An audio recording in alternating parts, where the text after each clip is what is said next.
So இப்போ அடுத்த 3 hours நீங்கள் என்ன பண்ண போகிறீங்க?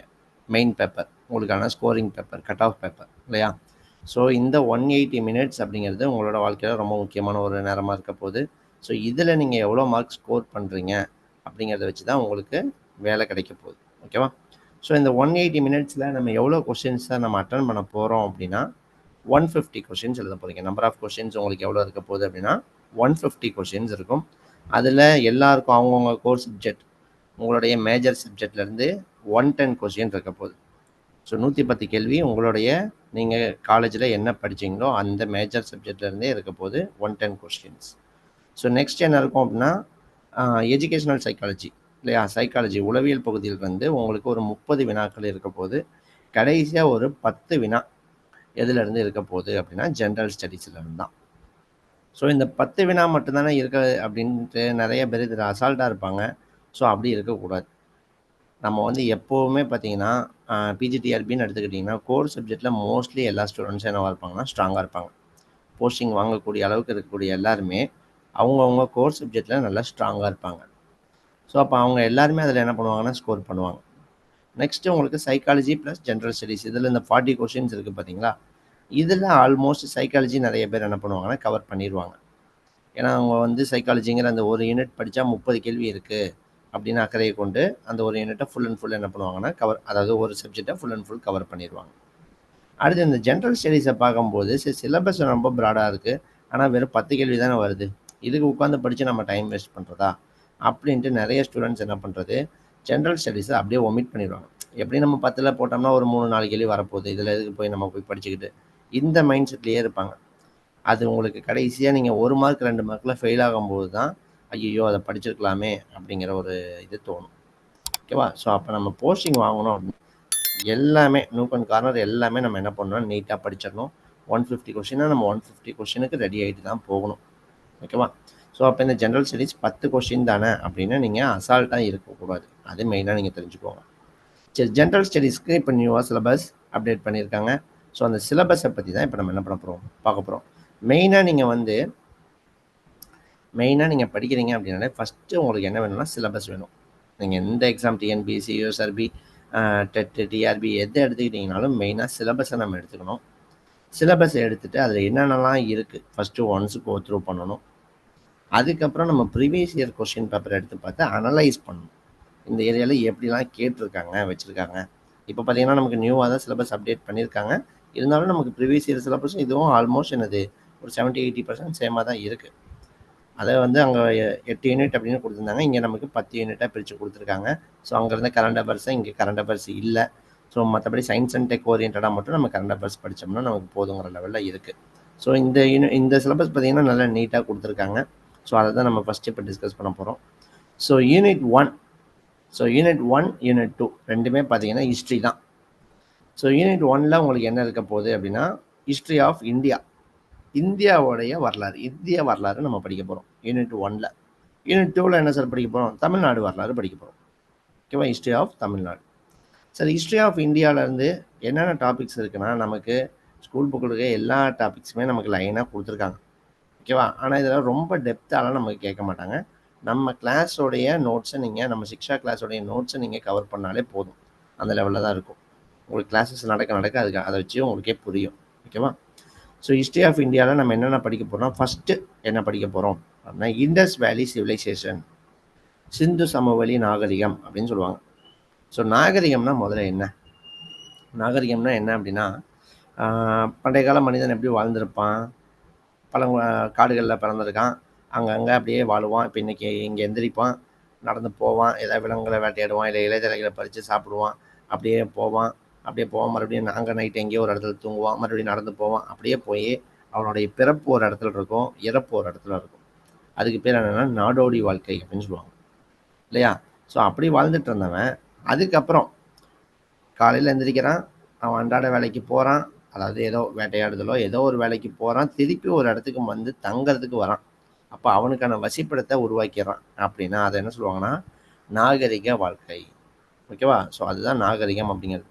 அப்போ எந்திரிச்சு போகிறேன், திருப்பி நைட் நான் தங்குறதுக்கு ஒரு இடத்துக்கு திருப்பி வரேன். அப்போ என்னோட குடியிருப்புன்னு ஒரு இடத்த நான் ஃபிக்ஸ் பண்ணுறேன் பார்த்தீங்களா, அதுதான் நாகரிகம். சரி சார், இதில் இந்தியாவில் அதாவது பண்டைய காலத்தில் இருந்த நாகரிகங்கள் இண்டஸ் வேலி மட்டும்தான் இருந்துச்சா சார், சிந்து சமவெளி மட்டும்தானா அப்படின்னா அப்படி கிடையாது. மெசபடோமியா நாகரிகம் இருந்துச்சு, சிந்து சமவெளி நாகரிகம் இருந்துச்சு, சீன நாகரிகம், எகிப்து நாகரிகம், இந்த மாதிரி நிறைய நாகரிகங்கள் இருந்துச்சு. அப்புறம் ஏன் சார் நமக்கு இண்டஸ் வேலி மட்டும் படிக்கிறோம் அப்படின்னா, இந்த 4 நாகரிகங்களில் இந்தியாவில் இந்தியாவோட எல்லைப்பரப்புக்குள்ள அமைஞ்ச நாகரிகம்னு எதுன்னு பார்த்தீங்கன்னா இண்டஸ் வேலி சிவிலைசேஷன் தான். இப்போ இருக்கக்கூடிய இந்தியாவில் வட மாநிலங்கள், கீழே கொஞ்சம் தென் மாநிலங்கள் மகாராஷ்டிரா வரைக்கும், அந்த சைடு பார்த்தீங்கன்னா பாகிஸ்தானும், மேலே ஆப்கானிஸ்தான் வரைக்கும், அதாவது இந்தியா, பாகிஸ்தான், ஆப்கானிஸ்தான் இந்த 3 பரப்பளவுலையும் வாழ்ந்தவங்க தான், ஒரு மிகப்பெரிய பரப்பளவு வாழ்ந்தவங்க தான் யார், இந்த சிந்து சமவெளி நாகரிக மக்கள். ஓகேவா? ஸோ அதுதான் நமக்கு ஃபஸ்ட்டு நம்ம இந்தியாவில் வரலாறுல ஒரு ஆர்ஜினாக அதை நம்ம பார்க்குறோம். ஸோ அப்போ சிந்து சமவெளி நாகரிகம் ஃபஸ்ட்டு படிக்கிறோம். அதுக்கப்புறம் என்ன அப்படின்னா வேதிக் பீரியட், வேத காலம் நம்ம படிக்கிறோம். ஆரியர்கள் வந்தாங்க. நீங்கள் இண்டஸ் வேலி சிவிலைசேஷனை நம்ம படிக்கும்போது லாஸ்ட்டாக அவங்க எப்படி அழிஞ்சாங்க அப்படின்னு படிப்போம். அழிவுக்கான காரணம் அப்படின்னு படிப்போம். ஸோ அதில் ஒரு காரணமாக கொடுத்துருப்பாங்க ஆரியர் படையெடுப்பு அப்படின்னே கொடுத்துருப்பாங்க. ஸோ ஆரியர்கள் வந்ததால் கூட அவங்க இவங்களை அழிச்சிட்டு அந்த இடங்களை என்ன பண்ணியிருக்கலாம், ஆக்கிரமிச்சிருக்கலாம் அப்படின்னு சொல்லுவாங்க.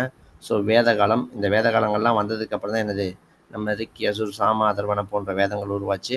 ஸோ அதில் இருந்தால் மனுஸ்மிருதி, அதை ஃபாலோ பண்ணி தான் இப்போ வரைக்கும் என்னது, இந்த சமய சடங்குகள் எல்லாமே ஃபாலோ பண்ணுறது எல்லாமே வேத காலம் தான். நம்ம அதை பற்றி டெப்த்தாக படிக்கணும். ஓகேவா? ஸோ அடுத்து என்ன இருக்குது அப்படின்னா புத்திசம் அண்ட் ஜெயினிசம், பௌத்தம் மற்றும் சமணம். ஸோ புத்திசமில் நம்ம மெயினாக கௌதம் புத்தர் பற்றி தான் படிக்க போகிறோம். ஸோ அடுத்து பிம்பிசாரர் பற்றி படிப்போம், அவ்வளோதான். அடுத்து சமணம்னு எடுத்துக்கிட்டிங்கன்னா நம்ம 24 தீர்த்தங்கரர்கள் இருக்காங்க. ஸோ மகாவீரர் பற்றி நீங்கள் மெயினாக படிக்க வேண்டியது இருக்கும், அவ்வளோதான். ஓகேவா? So Buddhism and Jainism. அதுக்கப்புறமா இப்போ நம்ம ஹிந்து, முஸ்லீம், கிறிஸ்டின் அப்படின்லாம் சொல்கிறோம் இல்லையா? ஸோ இதெல்லாம் இப்போ லேட்டராக உருவானது தான். ஏன் பாபர் இவங்களாம் வந்ததுக்கு அப்புறம், அதாவது மெயினாக டெல்லி சுல்தான்ஸ் வந்ததுக்கு அப்புறம் தான் முஸ்லீம்ஸே இங்கே இந்தியாவில். அதே மாதிரி யூரோப்பியன்ஸ், அட்வென்ட் ஆஃப் ஐரோப்பியர்களோட வருகைக்கு அப்புறம் தான் இங்கே எல்லாருமே கிறிஸ்டினாக மதமாற்றமானதெல்லாம். ஹிந்து அப்படிங்கிறது என்ன தான், முன்னாடிலாம் சைவம் வைணவம் இப்படி பிரிஞ்சிருந்தவங்க தான். அவங்க எல்லாரையுமே வில்லியம் ஹாக்கிங்ஸ் போட்ட ஒரு கையெழுத்து கீழே நம்ம எல்லாம் என்ன இது இந்து அப்படின்னு சொல்கிறாங்க. ஸோ இதெல்லாம் இப்போ உருவான மதங்கள் தான். ஸோ அது மாதிரி முன்னாடி இருந்ததில் பௌத்தம், ஜெயினிசம் ரெண்டும் நம்ம என்ன சொல்லலாம், ஃபேமஸாக அப்போ இருந்திருக்கு அந்த பீரியடில் அப்படிங்கிறத சொல்லலாம். ஓகேவா? ஸோ அதுக்கப்புறம் பாருங்கள் மௌரியன் எம்பையர், மௌரிய பேரரசு. மெயினாக அசோகர் தாங்க. அசோகர் பற்றி இதில் டெப்த்தாக நம்ம படிப்போம், மற்றபடி வேறு எதுவும் இருக்காது. ஸோ இந்த இண்டஸ் வேலியில் ஆரம்பித்து இந்த மௌரியன் எம்பையர் வரைக்கும் நம்ம இண்டஸ் வேலையும் நல்லா டெப்த்தாக படிக்கணும். அடுத்த 3 பாட்டு பார்த்தீங்கன்னா ரொம்பலாம் படிக்க வேண்டியதில்லை, நம்ம இம்பார்ட்டன்ட் நோட்ஸ் நம்ம சொல்லுவோம், அதை மட்டும் நீங்கள் கிளியராக படிச்சிட்டிங்கன்னா போதும். வேதகாலம், புத்திசம் மற்றும் ஜெயினிசம், மௌரியன் எம்பையர் பொறுத்த வரைக்கும். அதுக்கப்புறத்துலேருந்து வர்றது எல்லாமே உங்களுக்கு எம்பையர், பேரரசுகள். பேரரசுனா என்ன சார், குப்த பேரரசு. அடுத்தது என்னது, குப்த பேரரசு. அதுக்கடுத்து என்ன இருக்குது, டெல்லி சுல்தானிய பேரரசு. அடுத்து பாருங்கள் இந்த சைடு பாருங்கள் முகல்ஸ் மற்றும் மராத்தாஸ், முகலாய பேரரசு, மராத்திய பேரரசு. இதெல்லாம் என்னன்னா பேரரசுகள். பேரரசுனா என்ன சார் அப்படின்னா இந்தியாவில் பெரும்பான்மையான இடங்களை கட்டுப்பாட்டின் கீழ் வச்சுருந்தாங்க. இந்தியாவில் ஆல்மோஸ்ட் வட இந்தியா, தென்னிந்தியாவில் இத்தனை கீழே வரைக்கும் இந்தியா ஃபுல்லாக கட்டுப்பாட்டின் கீழ் வச்சுருந்தாங்க இவங்கெல்லாம். அதனால் இவங்களை என்ன சொல்லுவோம்னா பேரரசுகள் அப்படின்னு சொல்லுவோம். ஸோ 4 பேரரசு ரொம்ப ரொம்ப முக்கியம். குப்தர்கள், டெல்லி சுல்தானியர்கள், முகலாயர்கள், மராத்தியர்கள். நீங்கள் நமக்கு இதுக்கு முன்னாடி இந்த சிலபஸ்லாம் பார்த்தீங்கன்னா சும்மா ஹிஸ்ட்ரி ஆஃப் இந்தியான்னு கொடுத்து 1526 டு டில் இந்த இண்டிபெண்டன்ஸ் வரைக்கும் நம்ம படிக்கிற மாதிரி கொடுத்துருந்துருப்பான். ஆனால் இப்போ என்னது, டெப்த்தாக நமக்கு இண்டஸ் வேலியிலேருந்து ஃப்ரீடம் ஸ்ட்ரகிள் வரைக்கும், சுதந்திரம் வாங்குற வரைக்கும் நம்ம படிக்க வேண்டியதாக கொடுத்துருக்காங்க. ஸோ கண்டிப்பாக இதில் கொஷின் கவுண்ட் நமக்கு அதிகமாகும். இதுக்கு முன்னாடி ஹிஸ்ட்ரிலாம் பார்த்தீங்கன்னா ஒரு கொஷின் இந்த லெவல் தான் கேட்டுருந்தாங்க, சில நேரங்களில் 2-3 கேட்டிருந்தாங்க. இதில் நமக்கு கண்டிப்பாக ஒரு 2 அல்லது 3 கேள்விகள் 10லேயே எதிர்பார்க்கலாம். ஓகேவா? ஸோ நம்ம இது எல்லாத்துலேயுமே நம்ம இம்பார்ட்டன்ட் நோட்ஸ் உங்களுக்கு கொடுப்போம். நீங்கள் எல்லாமே நீங்கள் புக்கில் போய் நீங்கள் தேடி படிக்க வேண்டியது இருக்காது. நம்ம கொடுக்குற பிடிஎஃபை, கிளாஸ் ஒர்க் பிடிஎஃபை நீங்கள் படிச்சிங்கன்னா மட்டும் போதுமானதாக இருக்கும். நம்ம சிக்ஸாக உங்களுக்கு எல்லா இடத்துலையுமே உங்களுக்கு சப்போர்ட்டிவாக இருக்கும். ஓகேவா? ஸோ அடுத்து என்ன இருக்குது பாருங்கள், arrival of European, advent of European தான் ஐரோப்பியர்களின் வருகை. ஐரோப்பியர்கள்னால் யார்? ஸோ யார் யாரெல்லாம் வந்தால் நம்ம படித்ததுலேயே உங்களுக்கு ஞாபகம் இருக்கும். ஃபஸ்ட்டு போர்ச்சுகீசியர்கள் வந்தாங்க, 1498 வாஸ்கோட காமா வந்தார் அப்படிலாம் படிக்கிறோம் இல்லையா? ஸோ அங்கே ஆரம்பித்து லைனாக வராங்க. போர்ச்சுகீசியர்கள், டச்சுக்காரர்கள், ஆங்கிலேயர்கள், அப்படி லைனாக எல்லோரும் ஒரு 5 பேர் வருவாங்க இல்லையா? அதில் வந்ததில் இங்கே வலிமையாக ஆட்சியை பிடிச்சி இங்கே நம்மளை கண்ட்ரோல் பண்ணது யார்? அவங்க தான் பிரிட்டிஷ் இல்லையா? ஸோ அவங்க பிரிட்டிஷ் நம்மளை இங்கே அடிமையாக்கணுன்னு நம்ம என்ன பண்ணோம், சண்டை போட ஆரம்பித்தோம். அதுதான் அடுத்த topic, early uprising against British rule. ஆங்கிலேயருக்கு எதிரான தொடக்க கால கிளர்ச்சிகள். ஸ்டார்டிங்கில் நம்ம என்ன பண்ணிட்டு இருந்தோம்னா ஆயுதமேந்தி தான் சண்டை போட்டுட்டு இருந்தோம். அந்த ஆயுதமேந்திய புரட்சிகளை பற்றி நம்ம என்ன பண்ணுவோம் அந்த டாப்பிக்கில் படிப்போம். நல்ல இன்ட்ரெஸ்டிங் டாப்பிக்காக இருக்கும். அடுத்து பார்த்தீங்கன்னா நிறைய பேர் படிக்க ஆரம்பித்தாங்க. பிரிட்டிஷுக்கு கீழே நம்ம அடிமையாக இருக்கோம், நம்ம சுதந்திரம் வாங்கணுன்ட்டு அடிக்க ஆரம்பித்தது ஒரு பக்கம்னா படிக்க ஆரம்பித்தது ஒரு பக்கம். ஸோ அப்போ மேற்கத்திய கல்வி முறைகளும் அதோட தாக்கங்களும் எப்படி இருந்துச்சு அப்படிங்கிறது தான் நமக்கு அடுத்த 2 topic. English education and it's impact. அதுவும் அதுக்கு அடுத்து இருக்கிற மேற்கத்திய கல்வி முறைகளை பற்றி படிக்கிறது தான். அதுக்கப்புறமா தான் என்ன வருது, ஆயுதம் மெந்தி இவங்கக்கிட்ட சண்டை போட்டு பிரயோஜனம் இல்லை, நம்ம என்ன பண்ணுவோம் ஒரு அமைப்பாக உருவாக்கி அறவழியில் போராடுவோம் அப்படின்னு உருவானது தான் என்னது காங்கிரஸ். இப்போ இருக்குது இல்லையா காங்கிரஸ், அதுதான் நமக்கு சுதந்திரம் வாங்கி கொடுத்த கட்சி. அப்போ வந்து அது ஒரு அமைப்பு. ஓகேவா? ஸோ இந்திய தேசிய காங்கிரஸ். ஸோ அது உருவானதுலேருந்து நம்ம ஃப்ரீடம் ஸ்ட்ரகிள்னால் என்னது சுதந்திரம் வாங்கின வரைக்கும் நம்ம என்ன பண்ண போகிறோம் படிக்க போகிறோம். ஓகேவா? ஸோ இதுதான் ஹிஸ்ட்ரி ஆஃப் இந்தியாவாக உங்களுக்கு கொடுத்துருக்காங்க. இங்கே 10-12 டாபிக் இருக்கேன்னு நினச்சி பயப்பட வேண்டியதில்லை. உங்களுக்கு 4 கிளாஸஸ் 5 கிளாஸஸில் இது எல்லாமே என்னது கம்ப்ளீட் ஆகிடும். ஓகேவா? உங்களுக்கு ஜிஎஸ்க்கு மட்டுமே 30 கிளாஸஸ் உங்களுக்கு ஒதுக்கியிருக்கோம். ஸோ அதில் யூனிட் 1ல் உங்களுக்கு 4 to 5 கிளாஸஸ்க்குள்ளே எல்லாமே உங்களுக்கு இம்பார்ட்டன்ட் நோட்ஸ் எல்லாமே கம்ப்ளீட் பண்ணி கொடுத்துருவோம். ஓகேவா? கிளாஸை நீங்கள் 2 hours டெய்லி நீட்டாக கவனிச்சுட்டு நம்ம கொடுக்குற பிடிஎஃப்பை படிச்சுட்டு அந்த 30 கொஸ்டின் டெஸ்ட்டை நீங்கள் நீட்டாக எழுதினாலே ஆல்மோஸ்ட் நீங்கள் ஜிஎஸ் அண்ட் தமிழ் எலிஜிபிலிட்டியை பற்றி நீங்கள் பயப்பட வேண்டிய அவசியமே இருக்காது. ஓகேவா? சரி, நெக்ஸ்ட் என்ன பார்க்க போகிறோம் அப்படின்னா யூனிட் 2 2வது அழகு என்ன கொடுத்துருக்காங்கன்னா ஹிஸ்ட்ரி ஆஃப் தமிழ்நாடு. ஸோ மேலே பார்த்தது ஹிஸ்ட்ரி ஆஃப் இந்தியா, இங்கே தமிழ்நாடு.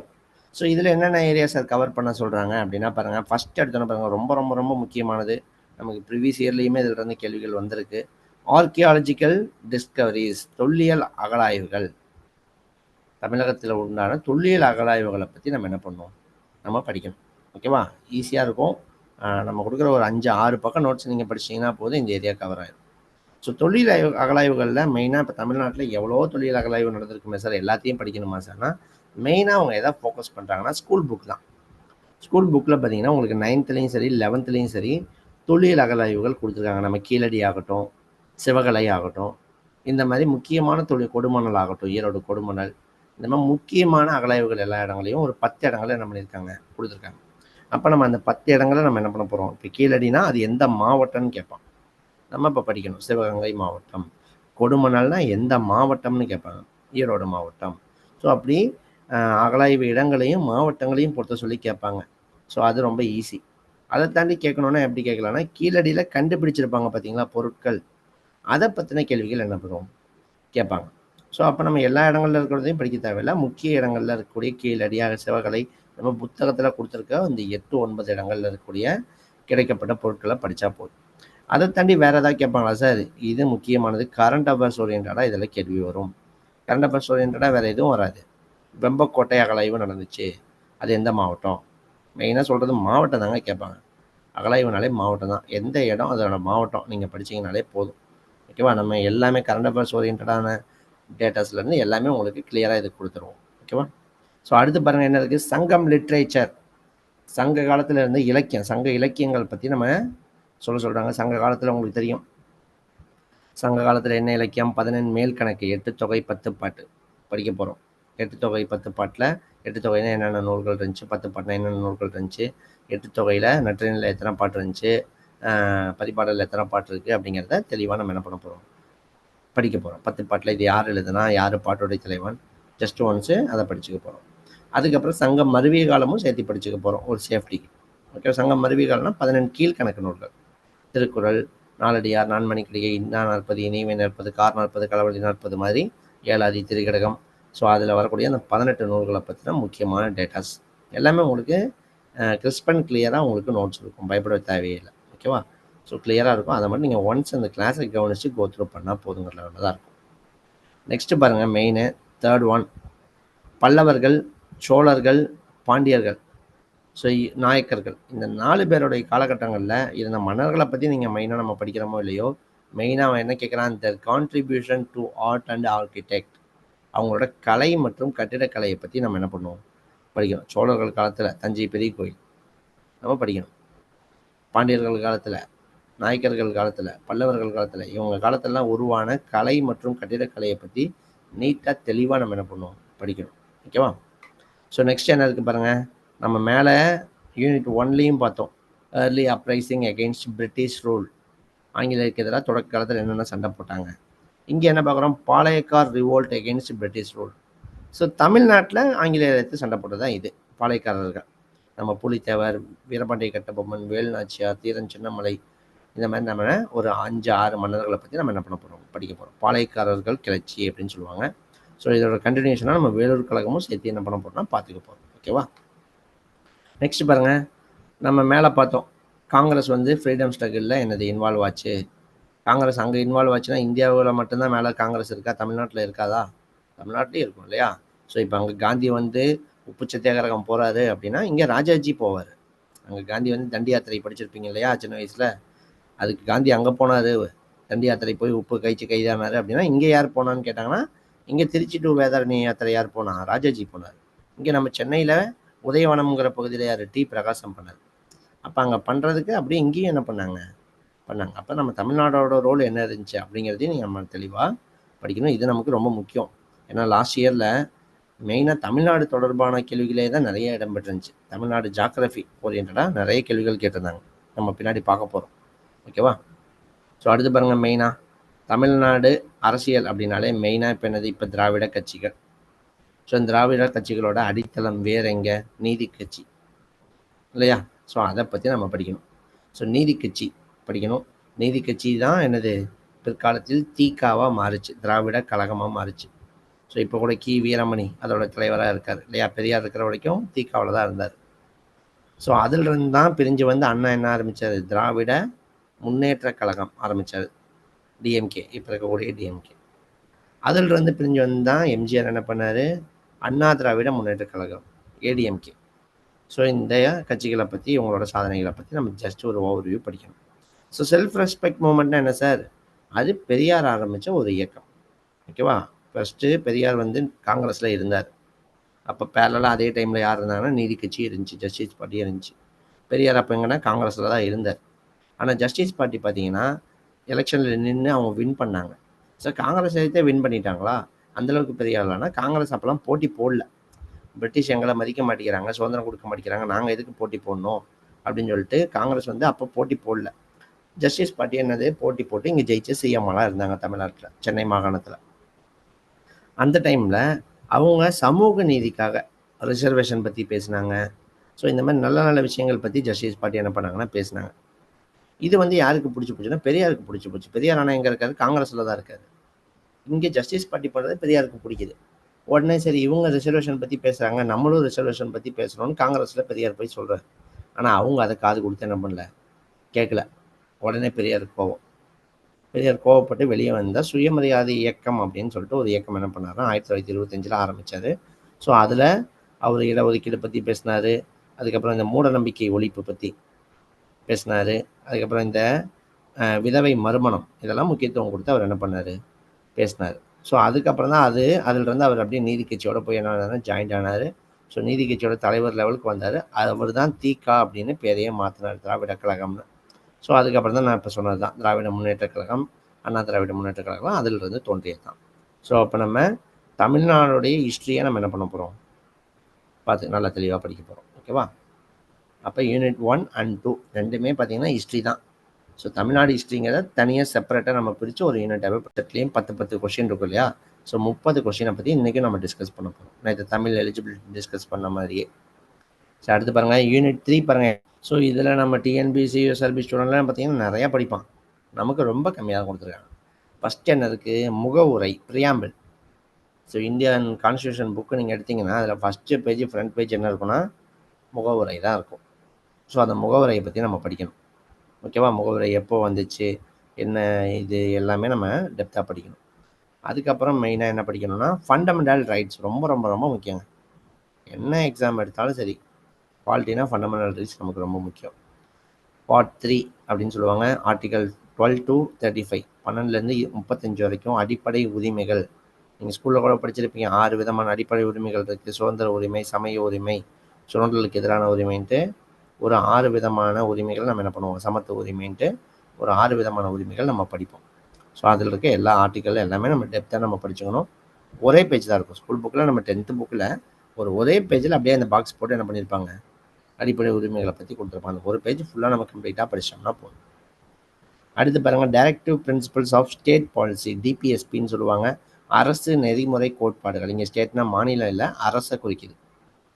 அரசு நெறிமுறை கோட்பாடுகள், அதாவது என்ன சொல்றாங்கன்னா, ஒரு அரசு அப்படிங்கிறது எப்படி நடக்கணும், அவங்களுக்கு ஒரு அறிவுரை கொடுத்த மாதிரி.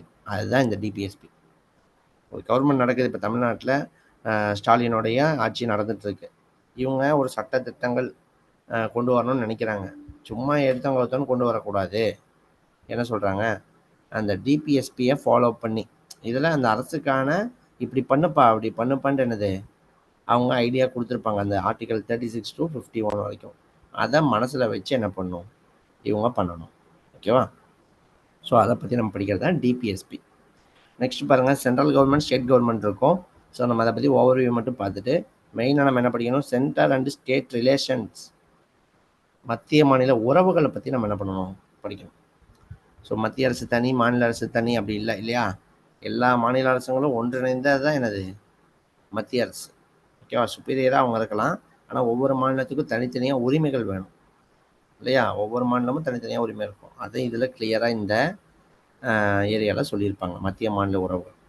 உதாரணத்துக்கு மத்திய மாநில உறவுகள் தொடர்பான கமிட்டி என்னென்ன போட்டாங்க அப்படிங்கிறது கொஸ்டின் ஏரியாவாக இருக்குது.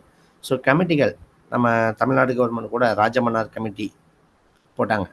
நிதி ஆணையத்தில் 4வது தலைவராக இருந்தவர் ராஜமன்னார்.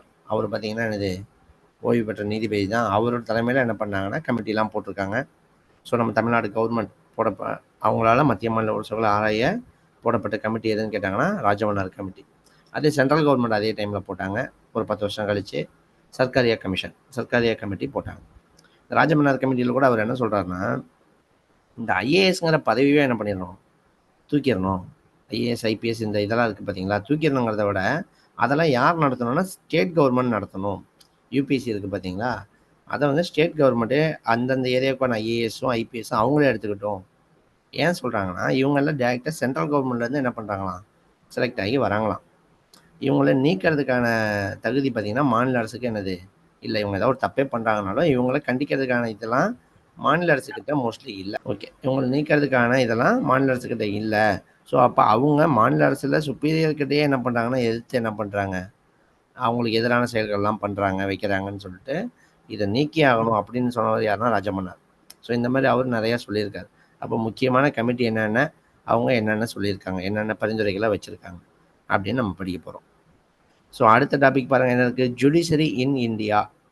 ஜுடிஷரி நீதித்துறை, நீதித்துறை பற்றி படிக்கணுமா? சரி, ஓகே. நெக்ஸ்ட் கவனிங்க, ஜுடிஷரி இன் இந்தியா. ஜுடிஷரினா நீதித்துறை பற்றி படிக்க போகிறோம்.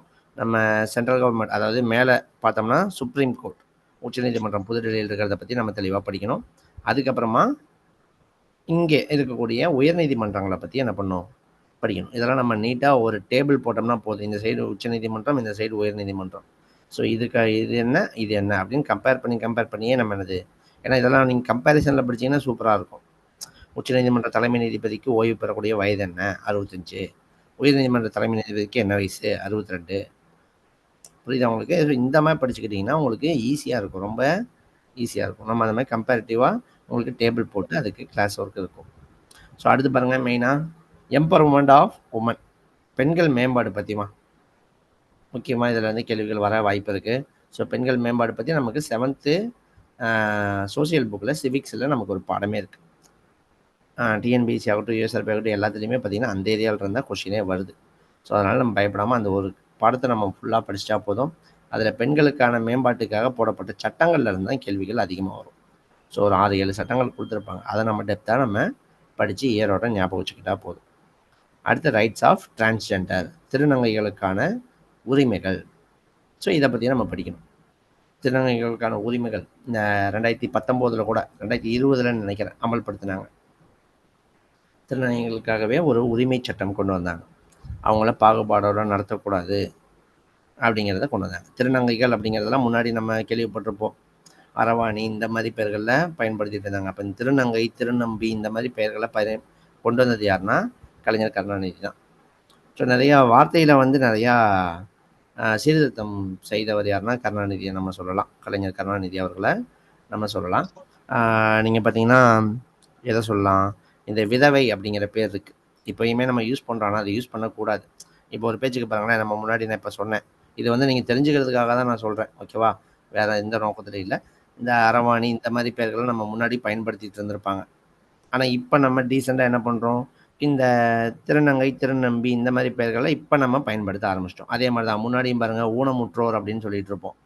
இப்ப நம்ம அத கொஞ்சம் டீசென்ட்டா மாற்றுத்திறனாளி சொல்றோமா? இப்ப பஸ்லயே பார்த்தீங்கன்னா, மாற்றுத்திறனாளிகளுக்கான இருக்கை.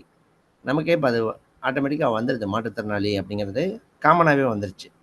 ஓகேவா? ஸோ இந்த மாரி விதவை அப்படிங்கிற பேருக்கு ஒரு மாற்று பெயர் இருக்கு. கைம்பெண் அப்படிங்கிற பெயர் கொண்டு வந்தார். யாரு? கலைஞர் கருணாநிதி அவர்கள் கொண்டு வந்தார். ஏன்னா, அவரு என்ன சொல்றாரு, இந்த விதவைங்கிற பேர்லயே ஒரு ஆணாதிக்கம் இருக்கு. அந்த காலம் ஏன்னா யோசிச்சு பாருங்களேன், ஒரு விதவையா ஒரு கணவனை இழந்த பெண்மணி, ஒரு ஒரு இந்த நிகழ்வுகள்ல என்ன பண்றதில்ல, கலந்துக்கிறதில்ல. சுப நிகழ்வுகள்ல கலந்துக்கிறதில்ல. ஒரு வளைகாப்பே வைக்கிறாங்க, ஒரு வளையல் போடுறோன்னா அவங்கள விட மாட்டேங்கிறாங்க. எவ்வளவோ இன்னல்கள் அவங்களுக்கு இருக்கு. ஆனா, ஒரு மனைவி இழந்த ஆண் வந்து சமூகத்தில அந்த அளவுக்கு புறக்கணிக்கப்படுறது இல்ல. ஸோ, இப்படிதான் நம்ம அந்த காலத்துலேருந்து ஆணாதிக்க சமூகமா இருந்திருக்கு. அதே மாரி பாருங்க கணவன் இழந்த பெண்ண என்ன சொல்றோம்? விதவைன்னு சொல்றோம். அதே மனைவி இழந்த ஆணுக்கு ஏதாவது ஒரு பேர் இருக்கா? எதுவுமே இல்ல. அப்ப இருந்தே இந்த சமூகம் ஆணாதிக்க சமூகமாவே கட்டமைக்கப்பட்டு வந்திருக்கு. அந்த விதவைன்னு இருக்கிற பேர்ல கூட ஆணாதிக்கம் இருக்கு அப்படிங்கிறாரு கலைஞர் கருணாநிதி. என்ன சொல்றாருன்னா, இங்க பாருங்க கணவன் இழந்த பெண் என்ன பண்ண மாட்டாங்க? பொட்டு வைக்க மாட்டாங்க. அந்த காலத்துல இல்லையா? கணவன் இழந்த பெண்கள் பொட்டு வைக்க மாட்டாங்க. அதுக்கு தகுந்த மாரி அந்த விதவைங்கிற பேர்லயும் பாருங்களேன், ஒரு புள்ளி கூட இல்ல. ஸோ, அப்படியே அந்த பேர்லயே ஒரு ஆணாதிக்கம் இருக்கு. அதனால அந்த பேரையே நம்ம தொடச்செறியணும்னு சொல்லிட்டு, விதவைங்கிற பேருக்கு பதிலா கைம்பெண் அப்படிங்கிற பேர கொண்டு வந்தார். அப்ப அதில பாருங்க கைம்பெண் அதில பாருங்க கைம் இம்மு, பெண்ல இன்னு. அந்த 2 இடத்துலயும் புள்ளி வரும். அப்ப என்ன சொல்றாரு, ஒரு கணவனை இழந்த ஒரு பெண், ஒரு பொட்ட இழந்த ஒரு பெண், இன்னொரு பொட்டு வைக்கவும் தகுதியான ஆள் தான். விதவை மறுமணங்கிறது சரியானது தான். அப்படின்னு சொல்லிட்டு கைம்பெண் அப்படிங்கிற வார்த்தைய என்ன பண்ணாரு, கொண்டு வந்தார்.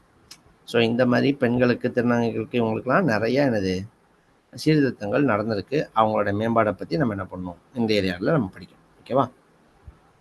சரி ஓகே. நெக்ஸ்ட்டு இந்தியன் பாலிட்டில இவ்வளோதாம்மா. மொத்தமே இவ்வளோ தான் இருக்கு. நெக்ஸ்ட்டு பார்த்தீங்கன்னா, யூனிட் 4 ஜியோகிராஃபி. போன வருஷம் பார்த்தீங்கன்னா, ஜியோகிராஃபி தான் மெயின் ரோல்.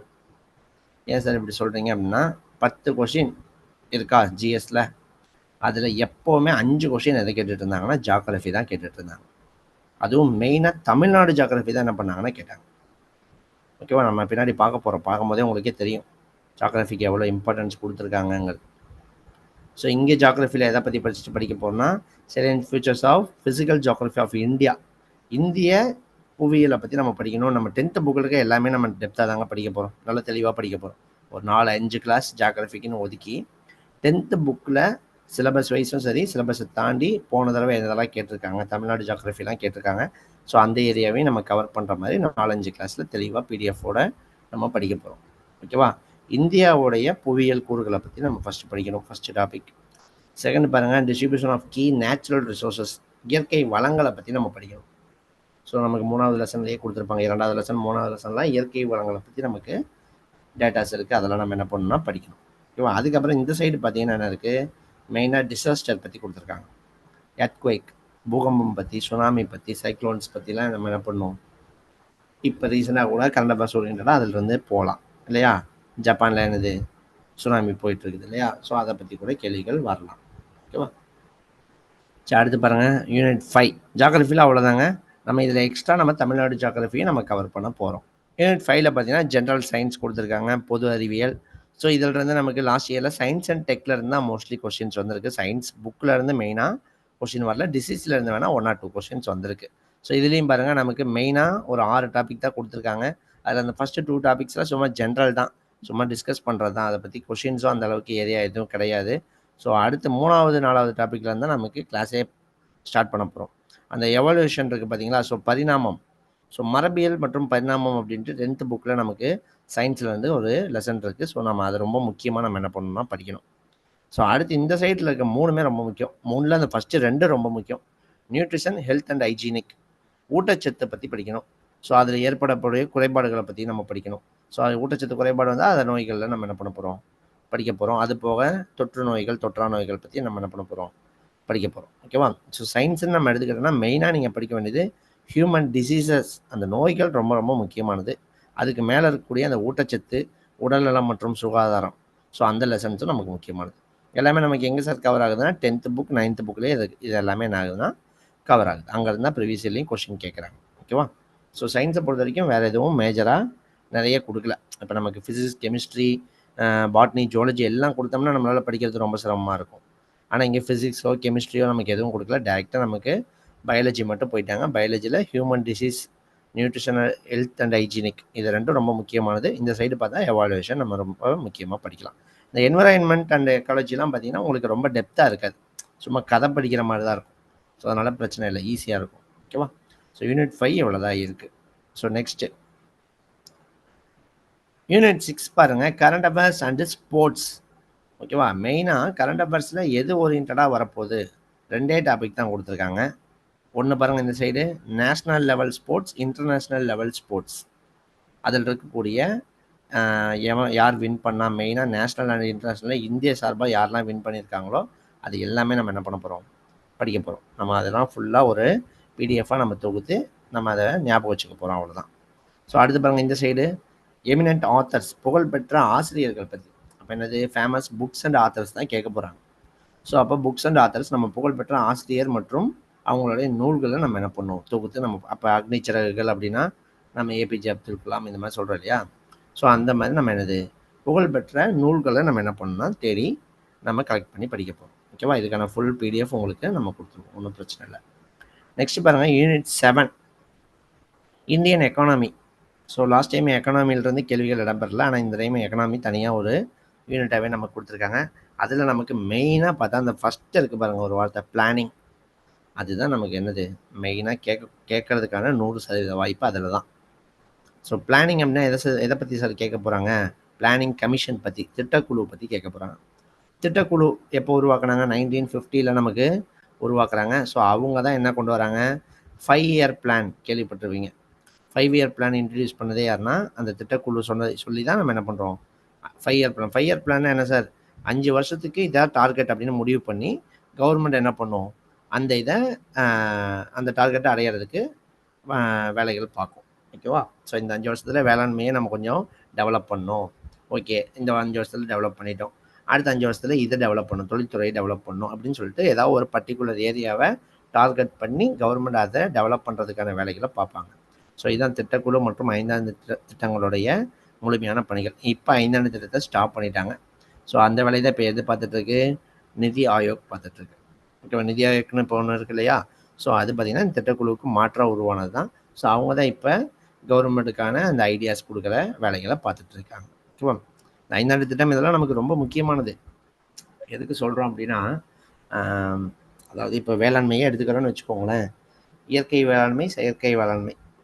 இயற்கை வேளாண்மைன்னா என்னது, இயற்கை உரங்களை பயன்படுத்தி நம்ம இருக்கக்கூடிய வேளாண்மை. மாட்டு சாணமாகட்டும், மாட்டுடைய கழிவுகளாகட்டும், இதை வச்சு நம்ம என்ன பண்ணுவோம், அதுக்கப்புறம் என்னது, இயற்கையாக கிடைக்கக்கூடிய அந்த உரங்களை பயன்படுத்தி, மனித கழிவுகளையே என்னது உரங்களை பயன்படுத்தி நம்ம அந்த காலத்தில் பயன்படுத்தியிருக்காங்க இல்லையா? ஸோ இந்த மாதிரி இயற்கை வேளாண்மைங்கிறது அதில் விளைவிக்கக்கூடிய பொருள்களாகட்டும் எல்லாமே என்ன ஆகட்டும், நம்ம உடம்புக்கு 100க்கு 100 என்னது நல்லது. அதனால தான் நம்ம அந்த காலத்து தாத்தா பாட்டிலாம் 80, 90, 100 வயசு வரைக்கும், இது 80, 90 வயசுல என்னது தாத்தாலாம் பார்த்தீங்கன்னா சைக்கிள் ஓட்டிகிட்டு போயிட்டு இருப்பார். ஸோ அந்தளவுக்கு ஸ்ட்ராங்காக இருப்பார். ஓகேவா? இப்போ பார்த்தீங்கன்னா நம்ம முழுக்க முழுக்க என்னென்னா செயற்கை உரம், பூச்சிக்கொல்லி மருந்துகள், இந்த மாதிரி செயற்கை உரங்களுக்கு நம்ம வந்துட்டோம் இல்லையா?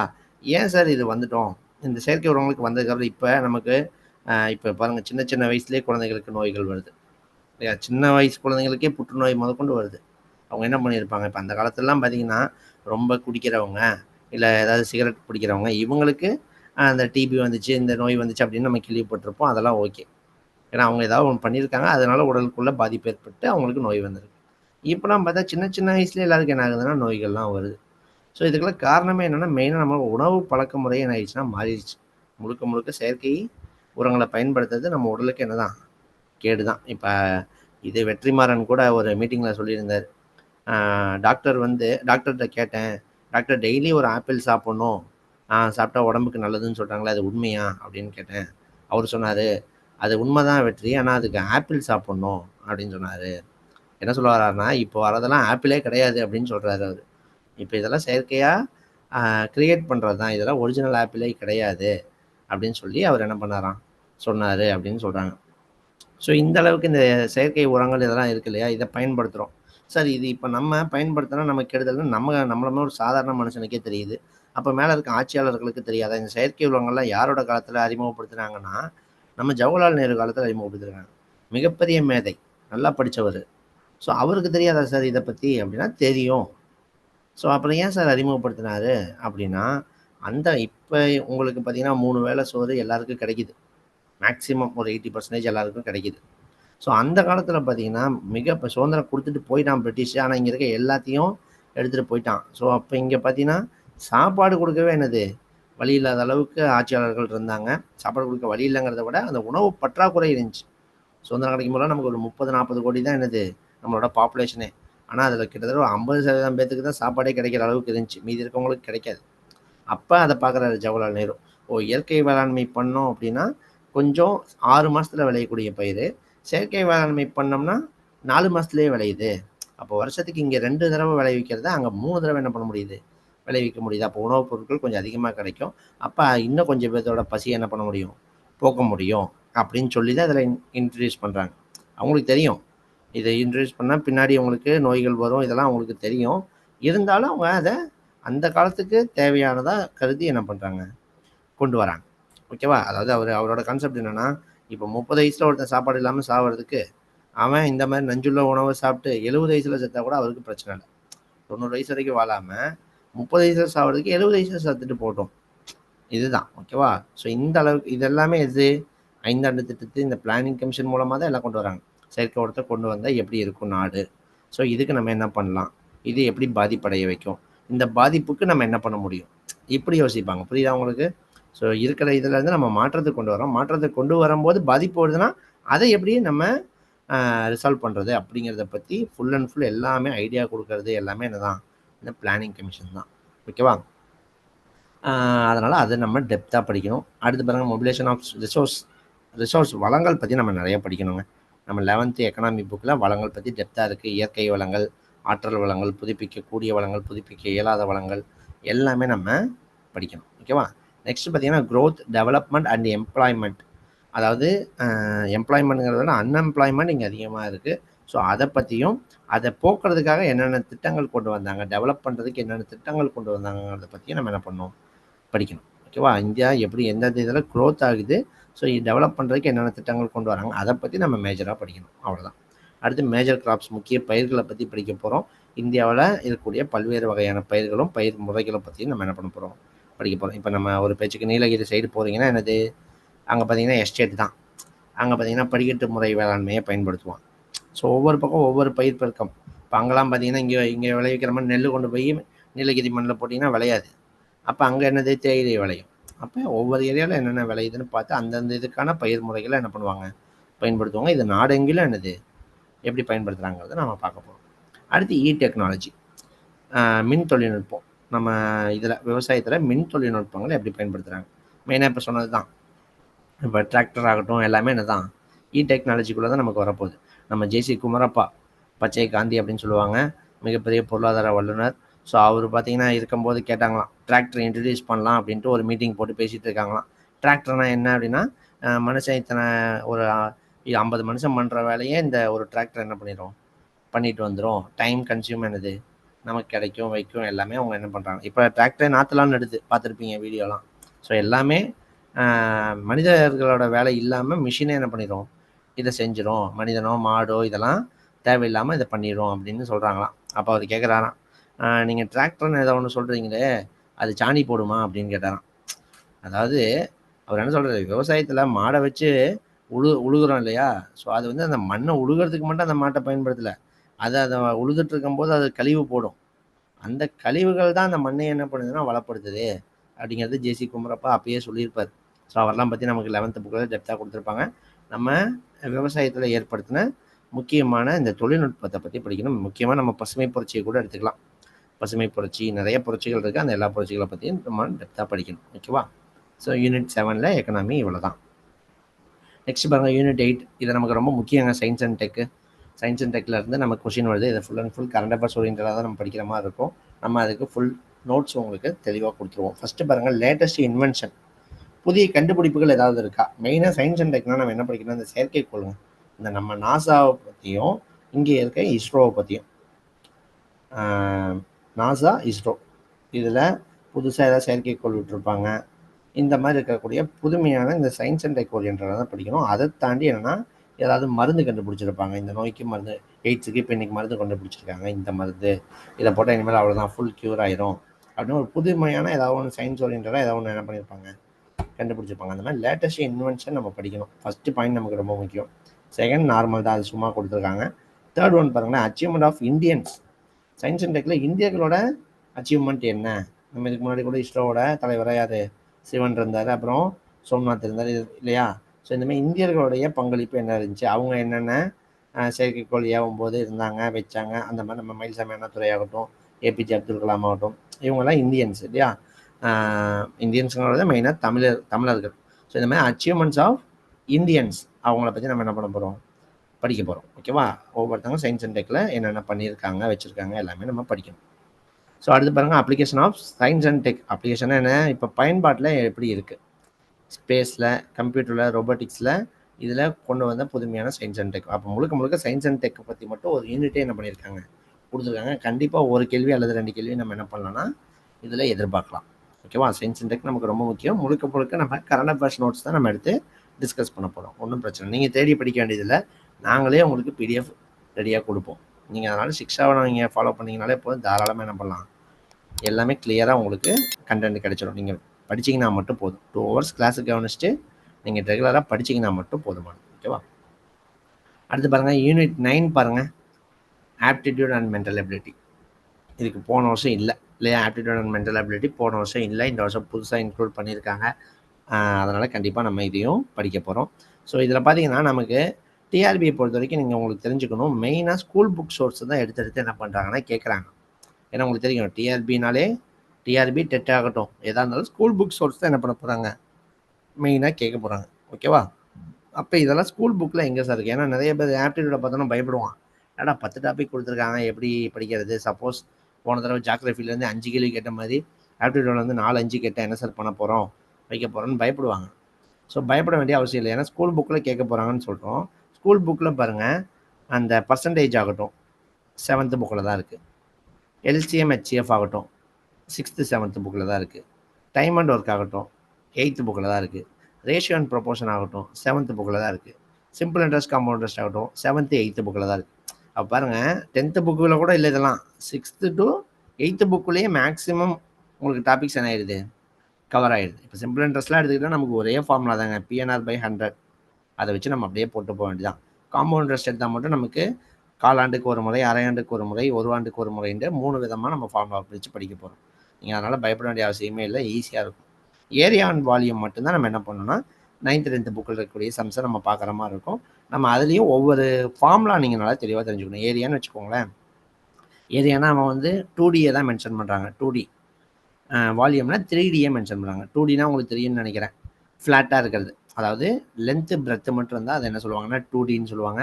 அதுக்கு இன்க்ளூடிங் ஒரு ஹைட் இருந்துச்சு அப்படின்னா 3Dன்னு சொல்லுவாங்க. அதாவது 3Dனா என்ன, இப்போ நீங்கள் உதாரணத்துக்கு உங்கள் வீட்டிலே உட்காந்துருக்கீங்க, வெறும் அந்த தரையை மட்டும் நீங்கள் எடுத்துக்கிட்டீங்க அப்படின்னா அது 2D. ஏன்னா அந்த தரையை மட்டும் எடுத்துக்கிட்டிங்கன்னா அந்த தரைக்கு நீளம் இருக்கும், அகலம் இருக்கும். அதே அந்த ஒட்டுமொத்த வீடையே எடுத்துக்கிட்டிங்கன்னா அது 3D. ஓகேவா? அதுக்கு ஒரு ஹைட்டும் இருக்கும், அந்த வீட்டுக்கு என்னத்துக்கு ஒரு ஹைட்டும் இருக்கும். அதாவது 3Dக்குள்ளே நீங்கள் உட்கார முடியும், 3Dங்கிற ஒரு ஷேப்புக்குள்ளே பொருளை வைக்க முடியும், இடம் இருக்கும். ஏரியா அதாவது 2D அப்படிங்கிறது என்னது அப்படின்னா நம்ம ஃப்ளாட்டாக அது மேலே நிற்க முடியும். நம்மளால் ஒரு சர்க்கிள் இருக்குது அப்படின்னா அந்த சர்க்கிள் மேலே நிற்க முடியும். அதே ஒரு ஸ்பியர் இருக்குது, ஒரு பால் சைஸில் ஒரு பெரிய பால் இருக்குது சார்னா அது உள்ளே நம்ம இருக்க முடியும். புரியுது உங்களுக்கு 2Dக்கு 3Dக்கு வித்தியாசம்? அதை பற்றி படிக்க போகிறோம். அதில் இருக்க ஷேப்ஸு, அதோடைய ஃபார்முலாஸ் தெரிஞ்சுக்கிட்டாலே போதும். மெயினாக ஏரியா வால்யூமில் அவ்வளோதான் இருக்கும். வேறு ஒன்றும் டெப்த்தாக நம்ம ஆப்டிடியூட் அண்ட் மென்டல் எபிலிட்டியில் ரொம்ப கஷ்டமாக இதில் கேட்க போகிறது இல்லை. ஸ்கூல் புக்கில் இருக்கிறது எல்லாமே நம்ம தெளிவாக பார்த்துட்டா போதுமானது. அடுத்து பாருங்கள், ஃபைனலாக unit 10 abbreviation. So last time அப்ரிவியேஷன்லேருந்து எப்போவுமே ஒரு கொஷின் 2 கொஷின் வந்துக்கிட்டே இருந்துச்சு. ஸோ இந்த டைம் இவ்வளோ யூனிட்ஸ் இருக்கிறதால நம்ம கண்டிப்பாக ஒரு கேள்வி கேட்கலாம். அந்த லெவலில் தான் நம்ம இதை எதிர்பார்க்க முடியும். ஓகேவா? மெயினான அப்ரிவியேஷன்லாம் நம்ம படிக்கணும். கீழே பாருங்கள், அது உங்களுக்கு ஃபஸ்ட் இதிலே கொடுத்துருக்கான். Abbreviation of national and international organisation and institutes பற்றி நம்ம எடுத்துக்கணும். ஓகேவா? கண்டிப்பாக தேடி படிக்கணும். நம்ம நிறைய இது உங்களுக்கு கொடுக்க போகிறோம். இப்போ WHO என்ன, யூனிசெஃப்னா என்ன, இது எல்லாமே நம்ம என்ன பண்ணுவோம், நேஷ்னல் அண்ட் இன்டர்நேஷ்னல் லெவல் ஆர்கனைசேஷனும் சரி, இன்ஸ்டியூட்ஸும் சரி, நம்ம எடுத்து என்ன பண்ணுவோம், நம்ம படித்தோம். ஓகேவா? ஸோ நெக்ஸ்ட் என்ன இருக்குது பாருங்கள், மேஜர் கவர்மெண்ட் ஸ்கீம்ஸ். கவர்மெண்ட் ஸ்கீம்ஸ்லேயே இந்த மாதிரி அப்ரிவேஷன் பயன்படுத்துவாங்க. அந்த ஸ்கீம்ஸையும் இப்போ நிதி ஆயோக்னே எடுத்துக்கோங்களேன். நிதி அப்படின்னா நம்ம பணம்னு அர்த்தம் கிடையாது. நிதி அப்படின்னா NITI அப்படின்னா நேஷ்னல் இன்ஸ்டியூட் ஆஃப் அப்படின்ட்டு ஒரு அப்ரிவேஷன் இருக்குது. ஸோ இந்த மாதிரி கவர்மெண்ட் ஸ்கீம்ஸில் இருக்கக்கூடிய அப்ரிவேஷனும் நம்ம என்ன பண்ணுவோம், படிக்கணும். அவ்வளோதாங்க. இதுதான் வந்து நமக்கு ஜென்ரல் ஸ்டடீஸில் கொடுத்துருக்க சிலபஸ். ஸோ நமக்கு 10 மார்க்கு தான், ஆனாலும் அந்த 10 மார்க் நமக்கு மேஜர் ரோல் ப்ளே பண்ண போகுதுங்கிறத நீங்கள் தெரிஞ்சுக்கோங்க. ஓகேவா? ஸோ இந்த 10 மார்க்கு நீங்கள் படிக்க வேண்டியது இந்த 10 யூனிட்ஸ் தான். ஃபஸ்ட்டு 2 யூனிட் தாங்க கொஞ்சம் லென்த்தாக இருக்கும், மற்ற எல்லாம் ஜஸ்ட்டு ஒரு 3 டாபிக் 4 டாபிக் தான். ஸோ ஹிஸ்ட்ரியில் பாருங்கள், ஃபஸ்ட்டு 2 யூனிட் ஹிஸ்ட்ரி, அடுத்து பாலிட்டி, ஜியாகிரஃபி, சயின்ஸு, எக்கனாமி எல்லாமே என்னது கொடுத்துருக்காங்க. கரண்ட் அஃபேர்ஸ் ஓரியன்டாகவும் நமக்கு என்னது, நீங்கள் கரண்ட் அஃபேர்ஸ்னால் எல்லா கரண்ட் அஃபேர்ஸும் படிக்க வேண்டாம். இதில் கொடுத்துருக்க அந்த 2 டாப்பிக்கை நம்ம எடுத்து நம்ம தெளிவாக படித்தாலே போதும். மெயினாக ஸ்போர்ட்ஸ் ஓரியன்டாக என்னது கேள்விகள் இருக்குது. லாஸ்ட் டைமே ஸ்போர்ட்ஸ் ஓரியன்டாக ஒரு கேள்வி வந்துருந்துச்சு. அப்புறம் அந்த புகழ்பெற்ற ஆசிரியர்களும் நம்ம என்ன பண்ண போகிறோம்னா பார்த்துக்க போகிறோம். ஓகேவா? ஸோ அதனால் சிலபஸ் பார்த்து நீங்கள் பயப்பட வேண்டியதில்லை. கிளாஸஸை நீட்டாக நீங்கள் கவனிச்சிங்கனாலே போதுமானது. நெக்ஸ்ட் பாருங்கள், சரி சிலபஸ் பார்த்துட்டோம். நெக்ஸ்ட்டு நம்ம நேற்று பார்த்த மாதிரியே ஒரு ப்ரீவியஸ் இயர் கொஸ்டின் பேப்பர் பார்த்தோம்னா நமக்கு ஒரு ஐடியா கிடைக்கும். ஓ, இங்கே தான் கேட்டிருக்கானா? ஏன்னா நான் நிறைய பேர் என்ன நினைக்கிறது, ஜிஎஸ்ன்னு எங்கேயோ கேட்டேன்னா என்ன பண்ணுறது, நான் படித்ததெல்லாம் வேஸ்ட்டாக தானே போகும், அதுக்கு உட்கார டைமை நான் கோர் பேப்பருக்கு உட்காந்து படிச்சுட்டு போயிடுவேன்னு நினைக்கிறாங்க. எங்கேயோலாம் கேட்கறது இல்லை. இப்போ நேற்று பார்த்துருப்பீங்க, தமிழ் எலிஜிபிலிட்டி 10th தான் கேட்பான்னு சொன்னேன். நிறைய பேருக்கு டவுட் இருக்கும். ஆனால் நேற்று நம்ம அந்த ப்ரீவியஸ் இயர் கொஸ்டின் பேப்பர் பார்த்தோன்னா ஒரு கிளாரிட்டி கிடச்சிருக்கும். ஓ ஆமாம், 30ல் 24 25 கேள்வி 10th தான் போல், அப்போ 10th ரொம்ப முக்கியங்கிறது தெரிஞ்சிருக்கும். ஸோ அதே மாதிரி இது எங்கேயோ இருந்தெல்லாம் கேட்கல, எல்லாமே ஸ்கூல் புக்கில் இருந்து என்ன பண்ணியிருக்காங்க, கேட்டிருக்காங்க. நம்ம இப்போ previous year question paper discuss பண்ணலாம். ஒரு 3 செட் ஆஃப் கொஸ்டின் நான் எடுத்துகிட்டு வந்திருக்கேன். ஒவ்வொரு கொஸ்டின்லேயும் 10 கேள்விகள் இருக்கும். அப்போ மொத்தம் 30 கேள்வி. அதுக்கான புக் ப்ரூஃப் எங்கே இருக்குது உங்களுக்கு எடுத்துகிட்டு வந்திருக்கோம். ஓகேவா? இங்கே பாருங்கள், first question, first set of கொஸ்டினில் ஒரு 10 கேள்வி இருக்கும். அதில் ஃபஸ்ட்டு கொஸ்டின் பாருங்கள் என்ன கேட்டிருக்காங்க, ஹிஸ்ட்ரி ஓரியன்டாக கேட்டிருக்காங்க. மட்டும் கொஞ்சம் பெருசா வைங்க சார், தெரியவே இல்லை. இப்போ தெரியுதாமா? Okay sir, thank you. Okay. First question பாருங்கம்மா, ஹிஸ்ட்ரியிலேருந்து கேட்டிருக்காங்க. என்ன கேட்டிருக்காங்க பாருங்கள், மராத்தியர்கள், மராத்தாஸ் அப்படின்னு சொன்னோம் இல்லையா? ஸோ மராத்தியர்கள்லேருந்து கேட்டிருக்காங்க. தமிழகத்தில் மராத்திய ஆட்சியை ஏற்படுத்தியதில் வெற்றி கண்டவர். கேள்வி பாருங்கள். மராத்தியர்கள் அப்படின்னாலே மகாராஷ்டிராவில் உருவானவர்கள். ஸோ நமக்கு தெரியும் மராத்தியர்கள்னால் மெயினாக தெரிய வேண்டியது சத்ரபதி சிவாஜி. ஸோ அவங்கள பற்றிலாம் நல்லா டெப்த்தாக படிச்சிருப்பாங்க எல்லோரும். ஆனால் அவங்களோட தம்பி ஒருத்தர் இருப்பார், அவர் தான் நம்ம தமிழகத்தில் வந்து என்னது ஆட்சியை கைப்பற்றினார். தமிழகத்தில் மராத்தியர் ஆட்சியை நிறுவியவர் யாருன்னா அவரோட தம்பி தளபதி வெங்கோஜி தான். இல்லை நமக்கு அது ஸ்கூல் புக்கில் 11th புக்கில் அப்படியே அந்த லைன் அப்படியே கொடுத்துருக்காங்க. தஞ்சாவூரில் 1676 மராத்திய தளபதி வெங்கோஜி தன்னை அரசராக அறிவித்தார். இவ்வாறாக மராத்தியர் ஆட்சி தஞ்சாவூரில் துவங்கியது. தஞ்சாவூர், செஞ்சி, வேலூர் இதெல்லாம் என்னது மராத்தியர்களுக்கு கீழே இருந்த பகுதிகள் இல்லையா? ஸோ அதனால தான் நிறைய பேர் என்னது இந்த கண்டென்ட் தெரியாதவன் என்ன பண்ணிடுவானா, மராத்தியரா அப்போ சிவாஜி இருக்காரான்னு பார்ப்பான். ஆப்ஷனில் சி ஆப்ஷன் பாருங்கள், சிவாஜி கொடுத்துருக்கான், டப்புன்னு போட்டுருவான். ஆனால் சிவாஜி கிடையாது. யார் நம்ம தமிழகத்தில் உருவாக்குனதுன்னா அவரோட தம்பியாக இருக்கக்கூடிய, தம்பினா கூட பிறந்தவர் இல்லை, சித்தப்பா பையனாக இருக்கக்கூடிய தளபதி வெங்கோஜி தான் என்னதுன்னா தமிழகத்தில் மராத்தியர் ஆட்சியை நிறுவியிருப்பார். ஓகேவா? ஸோ இதில் ஆப்ஷன் ஏல இருக்கவர் தான் ஆன்சர். சி பார்த்தீங்கன்னா மராத்திய மன்னர் சிவாஜி. டி ஷாஜி போன்ஸ்லே யார் சார், சிவாஜியோட அப்பா. சிவாஜியோட அப்பா தான் ஷாஜி போன்ஸ்லே. ஓகேவா? ஸோ ஃபஸ்ட்டு கொஸ்டின் டேரெக்டாக புக்கில் இருந்து அப்படியே கேட்டிருக்காங்க. Second question 142. செகண்ட் கொஸ்டின், கீழ்கண்டவைகளில் வேறுபட்டது எது? Big out the odd man கேட்குறாங்க. 4 ஆப்ஷன் கொடுத்துருவாங்க, அதில் வேறுபட்டது எது, ஏதாவது ஒன்று டிஃப்ரெண்ட்டாக இருக்கும், அதை கண்டுபிடி. இதில் படித்து பாருங்கள். Lord's Oval, Leeds, Green Park. இதெல்லாம் என்ன சார் அப்படின்னா, கிரிக்கெட் பார்க்குறவங்களுக்கு தெரியும். லார்ட்ஸ் ஓவல்னாலே கிரிக்கெட் ஸ்டேடியம், கிரிக்கெட் ஸ்டேடியத்தோட பேர். ஸ்போர்ட்ஸ்ன்னு நம்ம பார்க்கும்போது ஸ்போர்ட்ஸ் ஓரியன்டான பிளேஸையும் நம்ம பார்த்துக்க வேண்டியது முக்கியமாக இருக்குது. ஸோ இதில் பாருங்கள், கிரிக்கெட் ஸ்டேடியம், இந்த லார்ட்ஸு, ஓவல், லீட்ஸு, ஹெட்டிங்லே அதெல்லாம் வந்து எங்கே இருக்கக்கூடிய ஸ்டேடியம்னா இங்கிலாந்தில் இருக்கக்கூடிய கிரிக்கெட் ஸ்டேடியம். இந்த லார்ட்ஸ், ஓவல், லீட்ஸ், இன்னொரு ஸ்டேடியமும் இருக்குது ஹெட்டிங்லே அப்படின்ட்டு இருக்கும். ஸோ அதெல்லாம் எங்கே இருக்குன்னா இங்கிலாந்தில் இருக்கக்கூடிய ஸ்டேடியம்ஸ். இந்த ஃபஸ்ட்டு 3 இது எதுன்னு பார்த்தீங்கன்னா உங்களுக்கு இங்கிலாந்தில் இருக்கக்கூடிய கிரிக்கெட் ஸ்டேடியம். அதே இந்த கிரீன் பார்க் எங்கே சார் இருக்குது? நம்ம இந்தியாவில் இருக்கக்கூடிய உத்தரப்பிரதேசில் கான்பூரில் இருக்கக்கூடிய கிரீன் பார்க் ஸ்டேடியம். ஓகேவா? ஸோ அப்போ பாருங்கள், ஃபஸ்ட்டு 3 பார்த்தா இங்கிலாந்து ஸ்டேடியம், லாஸ்ட் ஒன் பார்த்தீங்கன்னா நம்ம இந்தியாவில் இருக்கக்கூடிய ஸ்டேடியம். ஸோ அதனால தான் இது மட்டும்தான் என்னது மாறுபட்டது. இதெல்லாம் ஒரு ஜென்ரல் கொஷின் தான், புக்கில் இருந்து இல்லை, ஜென்ரல் கொஷினாக கேட்டிருக்காங்க. ஓகேவா? ஸோ அடுத்த கொஷின் பாருங்கள், இதுவும் ஜென்ரலாக தான் கேட்டிருக்காங்க. நீங்கள் படித்து பார்த்தாலே உங்களுக்கே தெரியும். நம் சமுதாயத்திலிருந்து முழுமையாக தடுப்பூசியின் பயன்பாட்டின் மூலம் எந்த வைரஸ் நோய் ஒழிக்கப்பட்டது? பாருங்க, நம்ம சமுதாயத்தில் இப்போ இந்த நோய் சுத்தமாக கிடையாது. அது எந்த நோய்? லாஸ்ட் ஆப்ஷன் டி ஆப்ஷன் பாருங்க, இளம்பிள்ளை வாதம், போலியோ.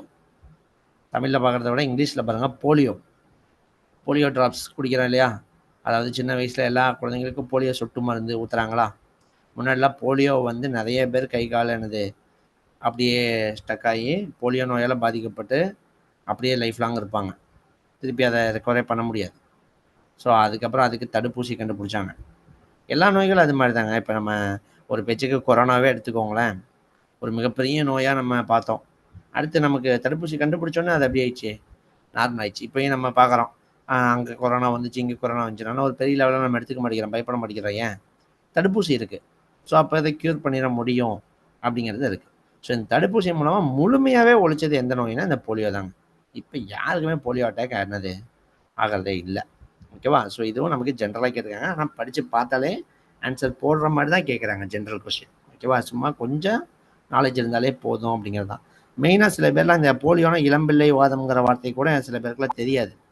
அதனால் நீங்கள் எப்போவுமே ஒரு கொஸ்டின் படிக்கிறீங்க, சுத்தமாக தெரியலன்னு நினச்சிடாதீங்க. ஆப்ஷனில் தமிழ் இங்கிலீஷில் கூட நீங்கள் பார்த்தீங்கன்னா கூட உங்களுக்கு டக்குன்னு என்னது, ஏன்னா நிறையா நம்ம இப்போ இங்கிலீஷ் வார்த்தைகளை பயன்படுத்துறதால நமக்கு டக்குன்னு இந்த போலியோங்கிற வார்த்தையை பார்த்தா கூட, ஓ ஆமாம் இதுதான் இப்போ யாருக்குமே இல்லையே அப்படிங்கிறது உங்களுக்கு என்னது ஞாபகம். ஓகேவா? ஸோ இதுவும் ஒரு ஜென்ரலாக கேட்ட கொஷின் தான். ஸோ அடுத்து பாருங்க, 144வது, அதாவது 4th கொஷின். பிரான்ஸ் அரசர் 14ஆம் லூயியின் சமகால அரசர் யார்? பிரான்ஸில் 14ஆம் லூயி வாழ்ந்த அப்போ இங்கே இந்தியாவில் வாழ்ந்துட்டு இருந்த அரசர் யார்? ஆட்சி பண்ணிட்டு இருந்த அரசர் யார்? ஸோ இதுக்கு நமக்கு டைரக்ட் ஸ்கூல் புக்கு தான். 11th புக்கில் முகலாயர்களில் கொடுத்துருக்காங்க. பிரான்ஸ் அரசர் 14ஆம் லூயியின் சமகாலத்து அரசரான ஷாஜகான் 30 ஆண்டுகள் ஆட்சி புரிஞ்சார். பிரான்ஸ் அரசர் 14ஆம் லூயியோட சமகால அரசர் யாரு? ஷாஜகான். ஸோ 30 ஆண்டுகள் என்ன பண்ணியிருக்காரு? ஆட்சி புரிஞ்சிருக்காரு கொடுக்குறாங்க. So answer Shah Jahan. ஓகேவா? இதில் வந்து நம்ம அக்பர் கொடுத்துருந்தா கூட போன வருஷம் நிறைய பேர் தப்பு பண்ண வாய்ப்பு இருக்குது. ஏன் சார் அப்படின்னா, அக்பருடைய சமகாலத்தில் வாழ்ந்தது யார் யார் அப்படின்னு ஸ்கூல் புக்கில் ஒரு டேட்டா இருக்குது. அதனால் அதை கூட தப்பு பண்ண வாய்ப்பு இருக்குது. ஆனால் அது ஆப்ஷன்லேயே அவங்க கொடுக்கல. பாருங்கள், அப்போ எல்லாமே உங்களுக்கு கொஞ்சம் ஈஸியாக தான் வைக்கிறான். படிச்சிருந்தா போட்டுடலாம் அப்படிங்கிற மாதிரி தான் வைக்கிறான். நம்ம நிறையா எக்ஸாம்லாம் பார்ப்போம், படிச்சிருந்தாலும் ஒரு கிளாரிட்டி இல்லாமல் தப்பு பண்ணிட்டு வந்ததெல்லாம் இருக்குது. ஆனால் இங்கெல்லாம் பார்த்தீங்கன்னா இப்படி இருக்குது, இந்த இதை அவன் படிச்சிருக்கானா, அவன் அதுக்கு ஆன்சர் போட்டுருவான். அப்போ நான் முகலாயர்கள் படிச்சிருக்கேன், அக்பர் காலத்தில் சமகாலத்தவர்கள் படிச்சிருக்கேன், ஷாஜகான் காலத்தில் சமகாலத்தவர் இருக்கான்னு படிக்கிறேன். அதில் எனக்கு யாருன்னு மறந்து போச்சு அப்படின்னாலும் ஆப்ஷனில் பார்த்தா இந்த 2 பேரில் யாரோ ஒருத்தர் தான் இருக்காங்க, நான் டப்புன்னு ஷாஜகானை என்ன பண்ணிடுவேன், போட்டுருவேன். ஓகேவா? ஸோ இந்த மாதிரி கேட்டிருக்காங்க. ஸோ இது பார்த்தீங்கன்னா direct question, 11th history book. இதுக்கு முன்னாடி மராத்தியர்களும் பார்த்தோம், அதுவும் டைரக்ட் கொஷின். இதுவும் எல்லாமே புக்கில் இருக்கக்கூடிய அப்படியே உங்களுக்கு நோட்ஸ் எடுத்து காட்டியிருக்கேன். அடுத்து பாருங்கள், நார்மல் கொஷின் தான். இது படித்து பார்த்தாலே எல்லாருக்கும் தெரியும், இதுக்கான புக் சோர்ஸ் இருக்குது.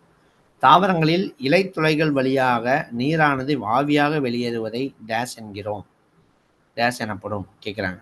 தாவரங்கள்லேருந்து அந்த இலைத்துளைகள், இலைகளில் சின்ன சின்ன சின்னதாக கண்ணுக்கு தெரியாத நுண்துளைகள் இருக்கும் இல்லையா, அதிலிருந்து அந்த வழியாக நீரானதெல்லாம் என்ன ஆகும், அப்படியே ஆவியாகி மேலே போகும். ஸோ அது என்னது? நீராவி போக்கு சொல்லுவோம் இல்லையா, டிரான்ஸ்பிரேஷன் சொல்லுவோமா? ஸோ அதுதான். ஸோ இது நார்மலாக ஜென்ரலாக எல்லாருக்குமே படித்து பார்த்தாலே தெரியறது தான். இதனால் அதுவும் பாருங்கள், உங்களுக்கு 6th புக்கிலேருந்து அப்படியே எடுத்திருக்காங்க. 6th புக்கில் இலையின் பணிகள். ஸோ இலை என்னென்னலாம் பண்ணுது, ஒளிச்சேர்க்கை மூலமாக உணவை தயாரிக்குது, சுவாசித்தலுக்கு உதவுது, எல்லாமே கொடுத்துருக்கான். அது போக பாருங்கள், அந்த செடி வந்து சுவாசிக்கிறதுக்கு இலை தான் உதவும், படிச்சிருப்பீங்க. அந்த நுண்துளைகள் வழியாக சுவாசித்து தான் செடிக்கு அந்த சுவாசத்தில் கடத்தும். லாஸ்ட் லைன் பாருங்கள், இலைத்துளை வழியே நீராவி போக்கு நடைபெறுகிறது. ஸோ 6th புக்கில் வந்து அப்படியே டைரக்ட் கொஷின். ஓகேவா? ஸோ அப்போ ஃபஸ்ட்டு 5 கொஷினில் பாருங்கள் என்னென்ன இருந்திருக்குன்னா, 2 கொஷின் ஹிஸ்ட்ரி கொஷின், ஒரு கொஷின். ஆனால் போன வருஷம் வந்து சிலபஸ் வேறு, ஜென்ரலாக நீங்கள் தெரிஞ்சுக்கோங்க. 2 கொஸ்டின் என்ன இருந்துச்சு? History question. ஒரு கொஸ்டின் என்ன இருக்குது? Science question. மீதி 2 கொஸ்டின் வந்து ஜென்ரலாக கேட்டிருக்கான். அதில் அந்த சிக்கன் குனியா அந்த போலியோ பற்றி பார்த்தோமே, அதையும் நீங்கள் சயின்ஸ் கொஸ்டினாக எடுத்துக்கிட்டாலுமே 2 சயின்ஸு, 2 ஹிஸ்ட்ரி, ஒரு ஜென்ரல் கொஸ்டின் இப்படி இருந்திருக்கு இல்லையா? ஸோ அடுத்த ஆனால் 5 கொஸ்டினுமே பார்த்தீங்கன்னா எதுனா ஜாகிரஃபி. பாருங்கள், உங்களுக்கு ஆச்சரியமாக இருக்கும். 146வது கேள்வி பாருங்களேன். என்ன கேள்வி கேட்குறாங்க? கோயம்புத்தூர் பீடபூமி. கோயம்புத்தூர் மோஸ்ட்லி பீடபூமி பகுதி தான், அதாவது சமவெளி இல்லை, கொஞ்சம் உயரமான பகுதி தான். ஸோ கோயம்புத்தூர் பீடபூமி பகுதியிலும் வைகை மற்றும் வைப்பாறு ஆற்று நில பகுதிகளிலும் எந்த முக்கிய பயிர் பயிரிடப்படுகிறது? இந்த ஏரியாக்களில் மெயினாக எந்த பயிர் பயிரிடப்படுது? இதான் கேள்வி. ஸோ இதில் பாருங்கள், நமக்கு 10th புக்கில் அப்படியே டைரெக்டாக இருந்து எடுத்திருக்காங்க. பருத்தி. ஆன்சர் பார்த்தீங்கன்னா பருத்தி தான். அங்கே பாருங்கள், கோயம்புத்தூர் பீடபூமி பகுதியிலும் வைகை மற்றும் வைப்பாறு ஆற்று நில வடிநில பகுதிகளிலும் பருத்தி பயிரிடப்படுகிறது. அப்படியே டைரெக்டாக எடுத்து கொடுத்துருக்காங்க. அப்போ பருத்தி, அப்போ ஒவ்வொரு பயிர்களும் எந்தெந்த இடத்துல விளையுது அப்படிங்கிறதையும் நம்ம தெளிவாக படிச்சுக்கணும். இது பாருங்கள், நமக்கு ஜாகிரஃபி அப்படிங்கிறத விட தமிழ்நாடு ஜாகிரஃபி. இது ஏன் சார் இது இவ்வளோ அழுத்தி சொல்கிறீங்கன்னா, நம்ம இதுக்கு அடுத்து பார்க்க போகிற அந்த 5 கொஸ்டின் சொன்னோம்னா 5மே தமிழ்நாடு ஜாகிரஃபி தான். ஸோ இது தமிழ்நாடு ஜாகிரஃபி. நெக்ஸ்ட் கொஸ்டின் பாருங்கள், 147, அதாவது 7th கொஸ்டின். இந்த இதில் 7th கொஸ்டின், கிழக்கு தொடர்ச்சி மலை, மேற்கு தொடர்ச்சி மலை, கிழக்கு தொடர்ச்சி மலை கேள்விப்பட்டிருப்பீங்க இல்லையா? ஸோ கிழக்கு தொடர்ச்சி மலையின் தென் பகுதியில் அமைந்துள்ள உயரமான சிகரம் எது? கேள்வி வந்திருக்கு பாருங்க. உயரமான சிகரம், அதாவது அந்த மலைகள்லேயே இருக்கக்கூடிய அந்த உச்சி உயரமானது எந்த ஏரியா?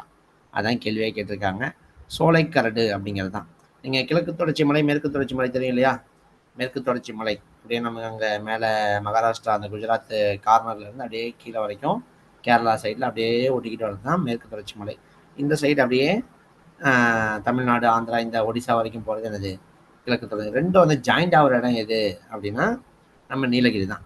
நம்ம தமிழ்நாட்டில் இருக்கக்கூடிய நீலகிரி பகுதியில் தான் என்னது வந்து ஜாயிண்ட் ஆகும். ஓகேவா? சரி, ஓகே. அதில் என்ன கேட்குறாங்க? இந்த கிழக்கு தொடர்ச்சி மலையில் தென்பகுதியில், கிழக்கு தொடர்ச்சி மலையில் தென்பகுதினா இது தமிழ்நாடு தான். அங்கே அமைந்துள்ள உயரமான சிகரம் எது? இதுதான் கேள்வி. சோலைக்கரடுங்கிற ஒரு ஏரியா எங்கே இருக்குது பாருங்க, சேர்வராயன் மலை, சேலம் இருக்குது பார்த்தீங்களா? நம்ம சேலமில் தான் இருக்குது. இதில் பாருங்கள், லைனே கொடுத்துருக்கான்.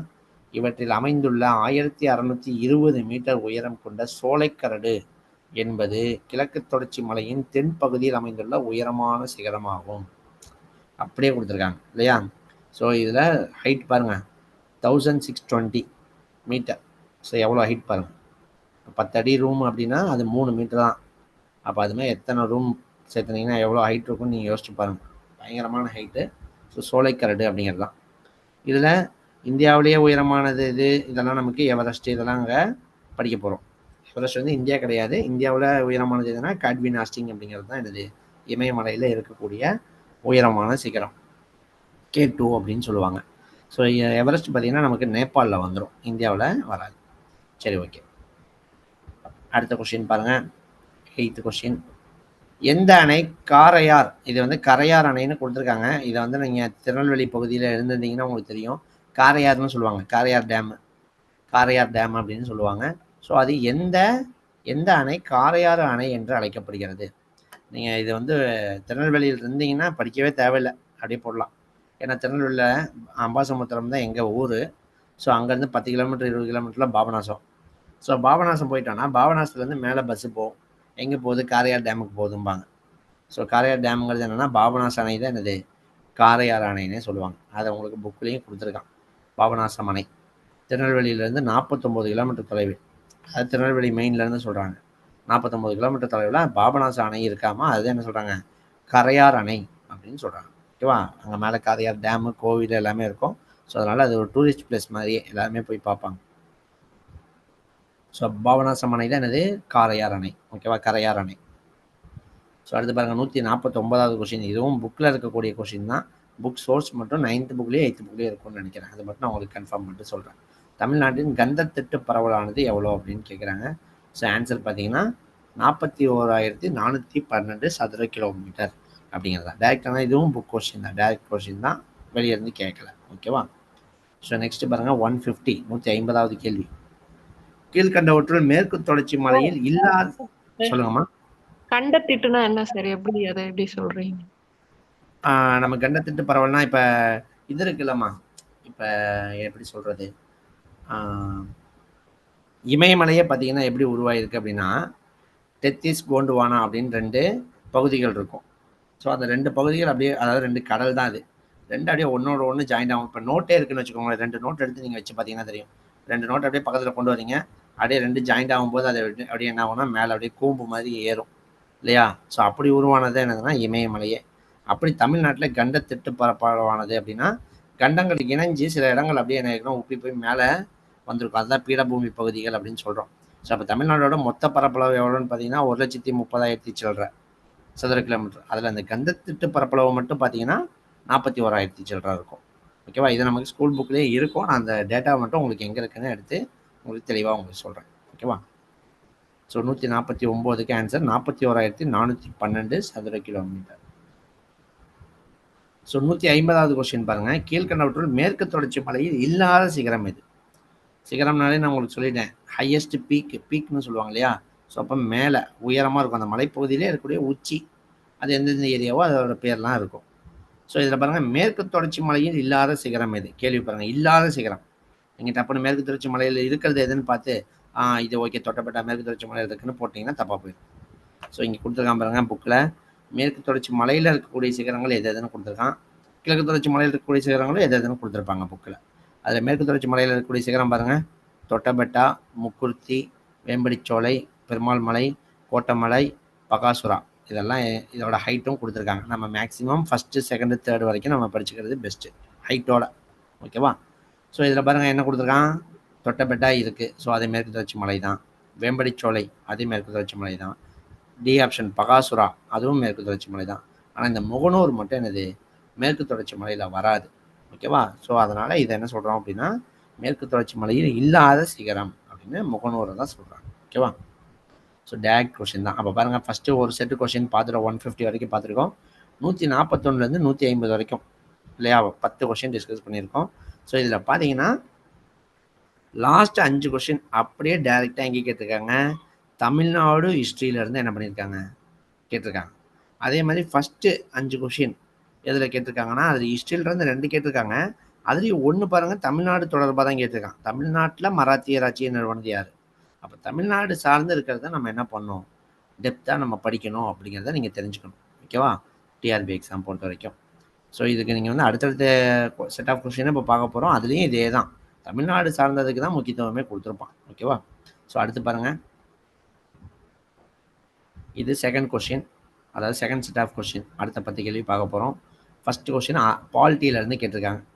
நான் உங்கள்கிட்ட சொன்னேன் டிபிஎஸ்பின்னு சொன்னேன்னா, சிலபஸ் பார்க்கும்போது சொன்னேன் டைரக்டிவ் பிரின்சிபல் ஆஃப் ஸ்டேட்ஸ் பாலிசின்னு சொன்னேன். அந்த அரசு வழிகாட்டு நெறிமுறைகள், அரசு நெறிமுறை கோட்பாடுகள் அப்படின்னு சொல்லுவாங்க. அது எந்த நாட்டிலேருந்து எடுத்தாங்க, இதான் கேள்வி. ஸோ என்ன சார் இது எந்த நாட்டிலேருந்து எடுத்திருக்காங்கன்னா என்ன புரியல அப்படின்னா, நம்ம இந்திய அரசில் இப்போ உருவாக்குனது யார், அம்பேத்கர். ஸோ அவருக்கு கீழே ஒரு 6-7 பேர் என்ன பண்ணாங்க, வரைவு குழு, டிராஃப்டிங் கமிட்டி அப்படின்னு சொல்லி ஒர்க் பண்ணாங்க. ஸோ இவங்க வந்து சும்மா அப்படி ஏனோதானோன்ட்டு எழுதிட்டு போகல. அவங்க பல்வேறு நாடுகளை போய் என்ன பண்ணுறாங்க, ஆராயிறாங்க. பல்வேறு நாடுகளில் இருக்கக்கூடிய அரசமைப்பு எடுத்து எடுத்து படிக்கிறாங்க. அதில் எது நல்லா இருக்கோ அதை நம்ம நாட்டில் என்ன பண்ணலாம், யூஸ் பண்ணலாம் அப்படின்ட்டு 60 நாடுகளுக்கு பயணம் போயிருப்பாங்க. 64 லட்ச ரூபா செலவு அந்த காலத்திலேயே. இந்தியா அரசியலமைப்பு உருவாக்குறதுக்கு அந்த காலத்திலேயே 64 லட்ச ரூபா என்னது செலவாயிருக்கும். ஸோ அப்போ பல்வேறு நாடுகள்லேருந்து என்ன பண்ணியிருப்பாங்கன்னா எடுத்துகிட்டு வந்திருப்பாங்க. அதில் இந்த டிபிஎஸ்பிங்கிற கான்செப்ட் எந்த நாட்டிலேருந்து எடுத்து வந்திருக்காங்கன்னா, அயர்லாந்து. கீழே பாருங்கள் சோர்ஸ் இருக்குது. நம்ம 12th பாலிட்டி புக்கில் ஃபஸ்ட்டு லெசன்லேயே இருக்கும், ஒரு 5வது பேஜ்லேயே இருக்கும். 4-5வது பேஜ்லேயே அந்த எல்லா நிறைய நாடுகளில் என்னென்ன எடுத்தாங்கன்னு கொடுத்துருப்பாங்க. ஒரு 6-7 நாடுகளில் என்னென்னலாம் இருந்து எடுத்தாங்க. அதில் மெயினாக நமக்கு கேட்டுக்கிறது என்னது, டிபிஎஸ்பி. டிபிஎஸ்பி எங்கன்னா அயர்லாந்து. ஓகேவா? ஸோ அடுத்து பாருங்கள், இந்த 142வது கேள்வி பார்த்தீங்கன்னா ஒரு சாதாரண கேள்வி தான், நார்மல் கொஸ்டின் தான். ஆனால் படித்து பார்த்தாலே நம்மளால் ஆன்சர் போட முடியும். சங்கம் எனும் சொல் டேஷ் குழுமத்தை குறிக்கிறது. இதில் பாருங்கள் ஆப்ஷன் பாருங்கள், அரசர்கள், வீரர்கள், வணிகர்கள், புலவர்கள். நிறைய பேர் இந்த வணிகர் சங்கம்னு அதை போட்டுருவான். இவங்க கேட்குறது சங்க காலம். சங்க காலம், சங்கம் மருவிய காலம் அப்படின்னு எதை வச்சு பிரிக்கிறாங்க, சங்க காலம், சங்கம் மருவிய காலம்னு எதை வச்சு 17 மேல் கணக்கு கீழ்கணக்கு. ஸோ அங்கே தோன்றுனா புலவர்களை வச்சு என்ன பண்ணுறாங்க, சங்கத்தையே பிரிச்சிருக்கான். ஓகேவா? ஸோ அதுதான், அப்போ புலவர்களை மையப்படுத்தி தான் என்னது சங்கம் என்ற சொல்லே உருவாயிருக்கு. ஸோ அப்போ புலவர்கள் அப்படிங்கிறது தான் என்னது ஆன்சர். ஜென்ரல் கொஸ்டின் தான் இதெல்லாம் ஆப்ஷனாக நீங்கள் 1க்கு 2 தடவை என்னது தெளிவாக படிச்சுட்டு எதை போடலான்னு யோசிச்சிங்கனாலே அதான் கிளியராக வந்துடும் உங்களுக்கு. ஓகேவா? ஸோ அடுத்து பாருங்கள், இதெல்லாம் அப்ரிவியேஷன் தான். நார்மலாக வெளியே இருந்து கேட்டிருக்காங்க. 143 கொஸ்டின். ஹெச்எம்டி வாட்சஸ் படிக்கிறோமா? ஸோ அதோடைய அப்ரிவியேஷன் கேட்குறாங்க. ஹெச்எம்டி வாட்ச் மட்டும் இல்லை, அவங்க நிறையா டூல்ஸ் எல்லாமே தயாரிக்கிறாங்க. ஸோ அதில் வாட்சஸும் ஒன்று. ஸோ ஹெச்எம்டினா என்ன? இந்துஸ்தான் மெஷின் டூல்ஸ் அப்படிங்கிறது என்னது அந்த கம்பெனியோட ப்ரைவேட் லிமிட்டடோட ஃபுல் ஃபார்ம். ஸோ இதெல்லாம் கேள்வியாக வந்திருக்கு. அப்போ நம்ம முக்கியமான இந்த இதெல்லாம் இன்ஸ்டியூட்டு இந்த ஆர்கனைசேஷன்லாம் நம்ம படிக்கணும்னு இப்போ நமக்கு சிலபஸில் இருக்குது. போன வருஷம்லாம் பார்த்தீங்கன்னா ஒன்லி அப்ரிவேஷன் கொடுத்துட்டான். எங்கே இருந்தாலும் எது வேணாலும் கேட்பான். அப்போ நம்ம தேடி தேடி படிக்கணும். இங்கே இப்போ உங்களுக்கு தெளிவாக கொடுத்துட்டான்.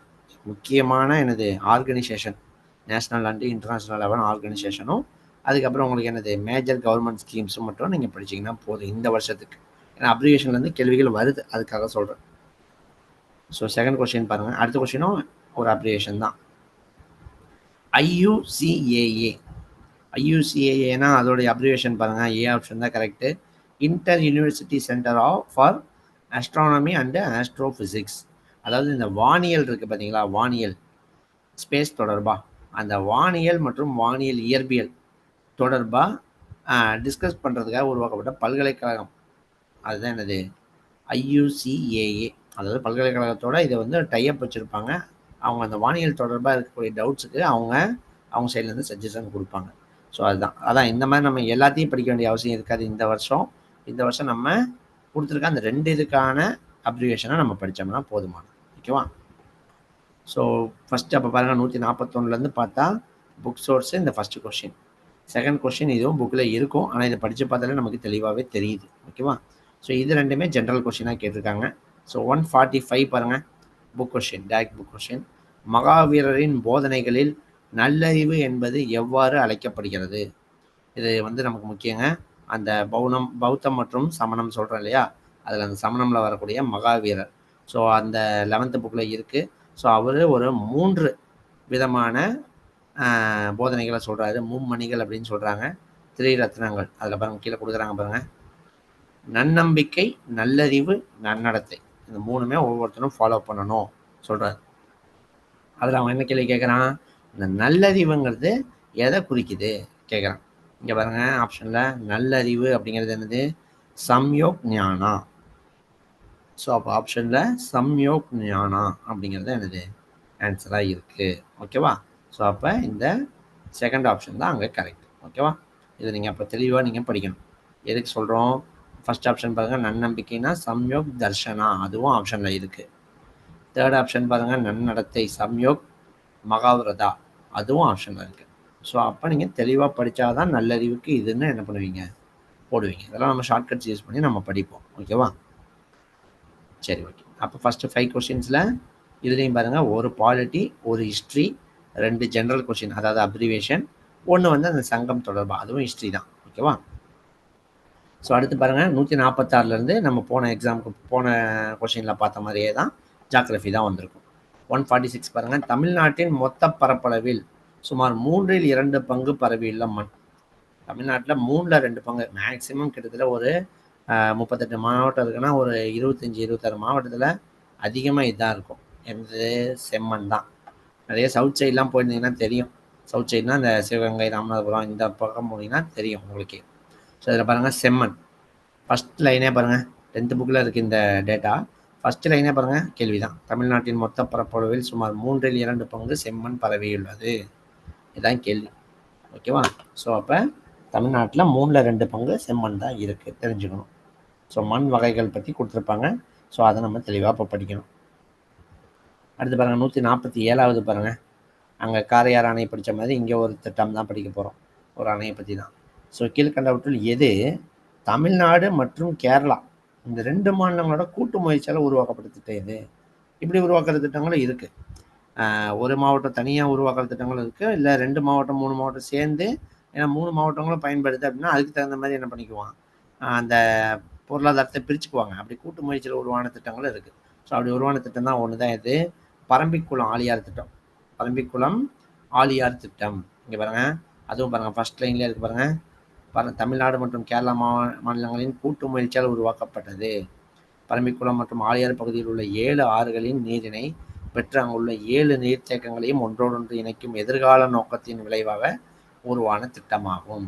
ஸோ அப்போ பரம்பிக்குளம் ஆழியார் திட்டம் தான் என்னது, அந்த ஸ்கீம் தான் தமிழ்நாடு மற்றும் கேரளா 2 மாநிலங்களோட கூட்டு முயற்சியால் உருவாக்கப்பட்ட திட்டம். ஓகேவா?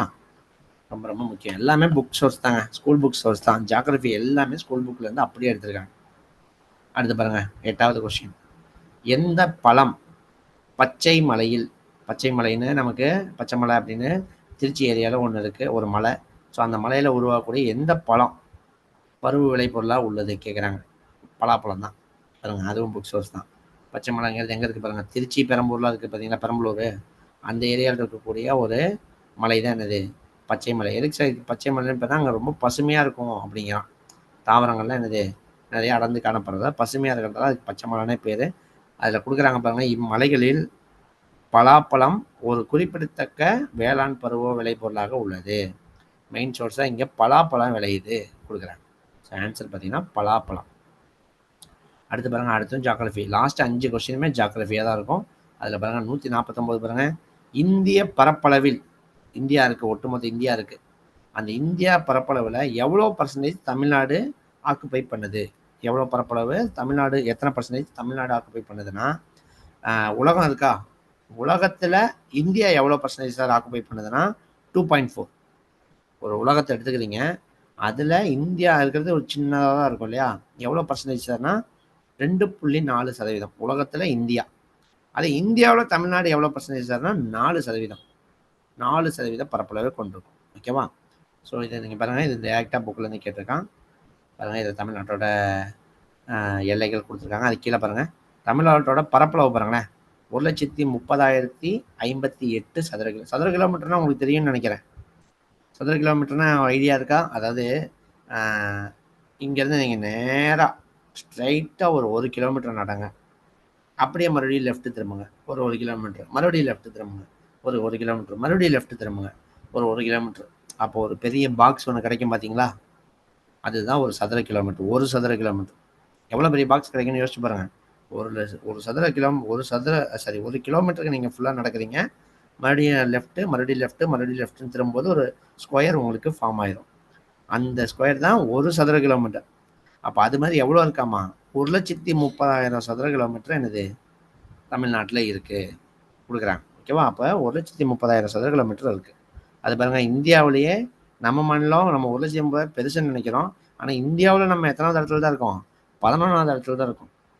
ஓகேவா? யூபி இதெல்லாம் தான் நல்ல பெரிய மாநிலங்களாக இருக்குது. ஸோ அப்போ பாருங்கள் கொடுக்குறாங்க, அது கீழே அது பரப்பளவில் எவ்வளோ சதவீதம்னு பார்த்தோம்னா இந்தியாவில் சுமார் 4% பரப்பளவினை கொண்டுள்ளது. ஓகேவா? ஸோ இதுதான் கொஸ்டினாக வந்திருக்கு. ஸோ இந்திய பரப்பளவில் 4% பரப்பளவினை தமிழ்நாடு கொண்டுள்ளது. இதான் கேள்வி. ஓகேவா? டேரக்ட் புக் கொஸ்டின் தான். எல்லாமே 10th புக்கு தான். 10th புக்லேயும் லெசன் நம்பர் 6, 7 தான். தமிழ்நாடு போடுன்ற 2 லெசன் இருக்கும், அந்த ஜியாகிரபி லெசன்லேருந்தே தான் கேட்டிருக்காங்க எல்லா கேள்வியும். அடுத்து பாருங்கள் 150. தவறாக பொருந்தியுள்ளதை அடையாளம் காண்க. இடத்தையும் உற்பத்தியையும் என்ன பண்ண சொல்கிறாங்கன்னா பொறுத்த சொல்கிறாங்க. அதாவது பொறுத்த சொல்ல இதில் ஒன்று மட்டும் தப்பாக பொறுத்திருக்கேன், எதுன்னு சொல்லுங்கள் அப்படின்னு கேட்குறாங்க. மதுரையில் தான் சுங்குடிச்சாலை உற்பத்தி செய்கிறாங்க, கரெக்டு தான். சுவாமி மலையில் தான் என்னதுன்னா வெங்கல சிலை உருவாக்குறாங்க, கரெக்டு தான். நாச்சியார் கோயிலில் பாருங்கள் பாயின்னு கொடுத்துருக்கான், இது தப்பு இல்லையா? நீங்கள் உங்களுக்கு தெரியும் பத்தமடை பாயின்னு சொல்லுவாங்க, கேள்விப்பட்டிருக்கீங்களா? பத்தமடையில் தான் பாய். நாச்சியார் கோயில் என்ன சொன்னால் குத்து விளக்கு தான் நாச்சியார் கோயில். நாச்சியார் கோவில் விளக்குன்னு ஞாபகம் வச்சுக்கோங்க. நாச்சியார் கோவிலில் குத்து விளக்கு தான். நீலகிரியில் வந்து பாரம்பரிய பூ தான், தையல் பண்ணுறது தான், கரெக்டு தான். ஸோ அப்போ இதில் ஆப்ஷன் சி மட்டும்தான் என்னது தவறாக பொருந்தியுள்ளது. ஓகேவா? சி மட்டும் தான் தப்பு. பாருங்க, அதுக்கு நமக்கு புக் சோர்ஸே கொடுத்துருக்காங்க ஒரு 10-15 இடங்கள். ஆரணினா என்ன, பட்டு, காஞ்சிபுரம் பட்டு. கோவைனா என்ன, கிரைண்டரு, மாவரைக்கிற இயந்திரம், கோரா பட்டு சேலை. தஞ்சாவூர்னா என்ன லைனாக கொடுத்துருக்காங்களா, அதில் பாருங்கள். மதுரைனா சுங்குடி சேலை, சுவாமிமலைனா வெண்கல சிலைகள், நாச்சியார் கோவில் குத்து விளக்கு, பத்தமடை தான் பாய், நீலகிரி பாரம்பரிய பூதைகள். அப்புறம் லைனாக 5 கொடுத்துருக்கான் பாருங்க. லைனாக 5 எடுத்துக்கிட்டு அதில் 4 கொடுத்து 1 மட்டும் மாற்றி கொடுத்துருக்கான். ஓகேவா? ஸோ அப்படியே புக் சோர்ஸ் 10th புக்கில் இருக்கக்கூடிய இடம் மற்றும் உற்பத்தி பொருட்கள் அப்படின்னு சொல்லிட்டு கொடுத்து ஒரு பாக்ஸ் கொடுத்துருப்பாங்க. நிறைய உங்களுக்கு தெரிஞ்சதாக தான் இருக்கும். பாருங்க, சிறுமலை வாழைப்பழம், சிறுமலை மலைவாழைன்னு சொல்லுவாங்க, கேள்விப்பட்டிருப்பீங்கன்னு நினைக்கிறேன். ஸோ மகாபலிபுரம்னா சிற்பம், ஓகேவா? இது எல்லாமே மோஸ்ட்லி தெரிஞ்சதாவே தான் இருக்கும். நீங்கள் ஈரோடு சைட்லாம் இப்போ நாங்கள் இருக்கிறது பார்த்தா ஈரோடு தான். எங்கள் அப்பா அம்மாவுக்கு சொந்த ஊர் தான் பார்த்தா திருநெல்வேலி. கோயிலுக்கு இந்த மாதிரி போகிறது. இருக்கிறதுலாம் பார்த்தா ஈரோடு தான். ஈரோடுனாலே மஞ்சள் நகரம் தான். மஞ்சள் மாநகரம் தான் ஈரோடு. பவானி பக்கத்தில் தான் பார்த்தீங்கன்னா இது போர்வைக்கு ஃபேமஸே பவானி தான். வந்தீங்கன்னா போர்வை கடை ஏகப்பட்டது இருக்கும்.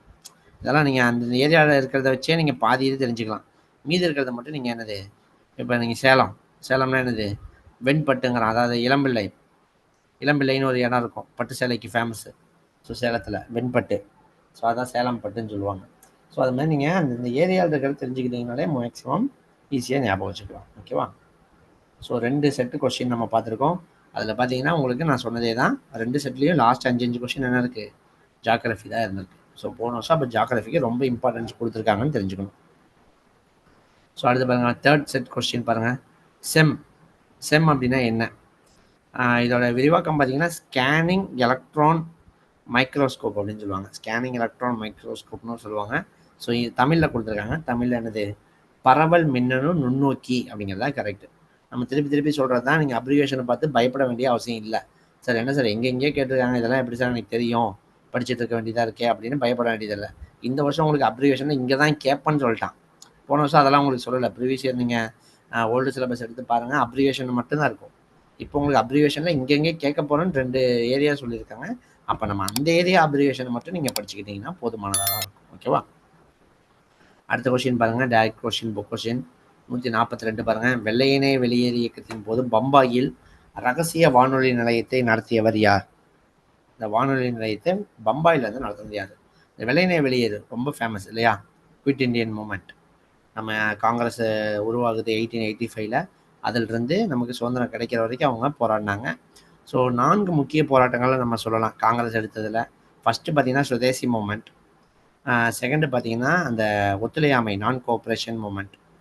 தேர்டு பார்த்தீங்கன்னா சட்ட மறுப்பு, அந்த உப்பு காய்ச்சுவார் பார்த்தீங்களா, அந்த சட்ட மறுப்பு சிவில் டிசோபீடியன் மூமெண்ட். ஃபோர்த்து பார்த்தீங்கன்னா வெள்ளையனே வெளியேறு இயக்கம். குவிட் இண்டியன், நீ வெளியே போ, நீ உன்கிட்ட பேசுனது போதும், நீ வெளியே போ அப்படின்னு சொல்லிட்டு உறுதியாக எதிர்த்த கடைசி மிகப்பெரிய போராட்டமாக வெள்ளையனே வெளியேற சொல்லலாம். 1942 ஆகஸ்ட் 8 இந்த நாளில் தான் எனது வெள்ளையனே வெளியேறு இயக்கத்துக்கு பம்பாயில் கூட்டமே போடுவார் காந்தி. கூட்டம் போட்டு தான் சொல்லுவார். ஆகஸ்ட் 8 தான் முக்கியமான முழக்கம், டூ ஆர் டை, செய் அல்லது செத்துமடி. மக்கள்கிட்ட சொல்கிறார். அவ்வளோ நாள் அறவழியில் போராடிட்டு இருந்தவர், அவர் வாயிலிருந்து எப்படிப்பட்ட ஒரு வார்த்தையை வருது பாருங்க. அந்தளவுக்கு அவர் வெயிட் பண்ணி பார்த்துட்டாரு. என்னடா இவன் நம்ம பேச்சு கேட்கவே மாட்டானா, அப்போ என்ன நம்ம களத்தில் இறங்க வேண்டியதான்ட்டு செய்யலது செத்துமடி அப்படின்னு மக்கள்கிட்ட என்னது அறைகோவல் விடுக்கிறார் காந்தி. அடுத்த நாளே காந்தியை கைது பண்ணுவாங்க. ஐயோ இவர் பேசிட்டாருன்னா இன்னும் மிகப்பெரிய கலவரம் ஆயிருமோ அப்படின்னு காந்தியை கைது பண்ணுவாங்க. அப்போ வெள்ளையனே வெளியேறு இயக்கத்துக்கு நாடெங்கிலும் என்னது இது ஆதரவு திரட்டணும், இந்தியா ஃபுல்லாக ஆதரவு திரட்டணும். அப்போ பம்பாயிலிருந்து ஒரு ரகசியமாக ஒரு வானொலி நிலையத்தை நடத்திட்டு இருந்தவங்க தான் யார் அப்படின்னா உஷா மேத்தா அப்படிங்கிறவங்க. ஓகேவா? ஸோ டைரக்ட் கொஸ்டின் தான் சார். இதெல்லாம் படித்ததே இல்லையானா 10th புக்கில் இருக்குது அப்படியே பாருங்க. அருணா ஆசஃப் அலி போன்ற பெண் தலைவர்கள் முக்கிய பணியாற்றினார்கள். இதில் அந்த வெள்ளையனே வெளியேறல. அதில் பாருங்கள், அடுத்த லைன் பாருங்கள். உஷா மேத்தா நிறுவிய காங்கிரஸ் வானொலி திரைமறைவில் இருந்தபடியே 1942 நவம்பர் மாதம் வரை வெற்றிகரமாக செயல்பட்டது. இந்த உஷா மேத்தா தான் இந்த வானொலி நிலையத்தை நடத்தியிருப்பாங்க. பார்த்தீங்கன்னா இதுக்கு முன்னாடியிலேருந்து ஆரம்பிச்சிருந்தோம்னா நமக்கு நல்லா கிளியராக தெரிஞ்சிருக்கும். வானொலி நிலையத்தை பற்றி தான் அப்படியே லைனாக சொல்லிகிட்டே வந்திருப்பாங்க. அதில் இந்த உஷா மேத்தா நிறுவிய இந்த வானொலி தான் நல்லா இப்போ பாருங்கள் 1942 நவம்பர் மாதம் வரைக்கும் வெற்றிகரமாக அவங்க நடத்தியிருக்காங்க. நான் இப்போ தான் சொன்னேன், காந்தி வந்து வெள்ளையனே வெளியேற ஆரம்பிச்சது பார்த்தீங்கன்னா ஆகஸ்ட் 8. அப்போ ஆகஸ்ட்லேருந்து ஆகஸ்ட், செப்டம்பர், அக்டோபர், நவம்பர் வரைக்கும் 4 மாதம் தெரியாமல் திரைமறைவிலிருந்து நடத்திட்டு இருந்திருக்காங்க உஷா மேத்தா அவர்கள். ஓகேவா? டைரக்ட் கொஸ்டின் தான், 10th புக் தான். அடுத்து பாருங்கள் 143 3வது கொஸ்டின் இந்த செட் ஆஃப் கொஸ்டினில். மாநிலங்களவை உறுப்பினர்களின் குறைந்தபட்ச வயது என்ன? மாநிலங்களவை ராஜ்யசபா சொல்கிறோமா? ஸோ அது பார்த்தீங்கன்னா எனது மாநிலங்களவை, மக்களவை, மாநிலங்களவை 2 இருக்குது. ஸோ மக்களவை எம்பி ஆகிறதுக்கு உங்களுக்கு எவ்வளோ வேணும் அப்படின்னா 25 வயசு இருந்தால் நீங்கள் எம்பி எலெக்ஷனில் போட்டி போடலாம். ஆனால் ராஜ்யசபாவில் நீங்கள் உறுப்பினர் ஆகணும். இப்போ கூட கமல் கூட மாநிலங்களவை உறுப்பினர் ஆகிருக்காரு. ஸோ இது மாதிரி மாநிலங்களவை உறுப்பினர் ஆகணும் உங்களுக்கு குறைந்தபட்சம் 30 வயசு கம்ப்ளீட் ஆகிருக்கணும். ஓகேவா? ஸோ மாநிலங்களவை உறுப்பினர் ஆகிறதுக்கு குறைந்தபட்ச வயது என்னன்னா 30. டைரக்ட் கொஸ்டின் 10th புக்கில் இருக்குது. பாருங்கள், மாநிலங்களவை உறுப்பினர் ஆவதற்கு தகுதி என்ன? ஃபஸ்ட்டு நீங்கள் ஒரு இந்தியராக இருக்கணும். அடுத்து 30 வயசு கம்ப்ளீட் ஆகிருக்கணும். அடுத்து பாருங்கள், கவர்மெண்ட் ஜாப்பில் இருக்கக்கூடாது, அரசாங்கத்தில் ஊதியம் பெறும் பதவியில் இருக்கக்கூடாது. மற்றபடி எதுவும் இல்லை, எதுவும் கடன் வாங்கியிருக்கக்கூடாது. அதுமாதிரி சிம்பிளாக கொடுத்துருப்பாங்க. நமக்கு தேவை இந்த 30 வயது. இந்த வயது ரொம்ப முக்கியங்க.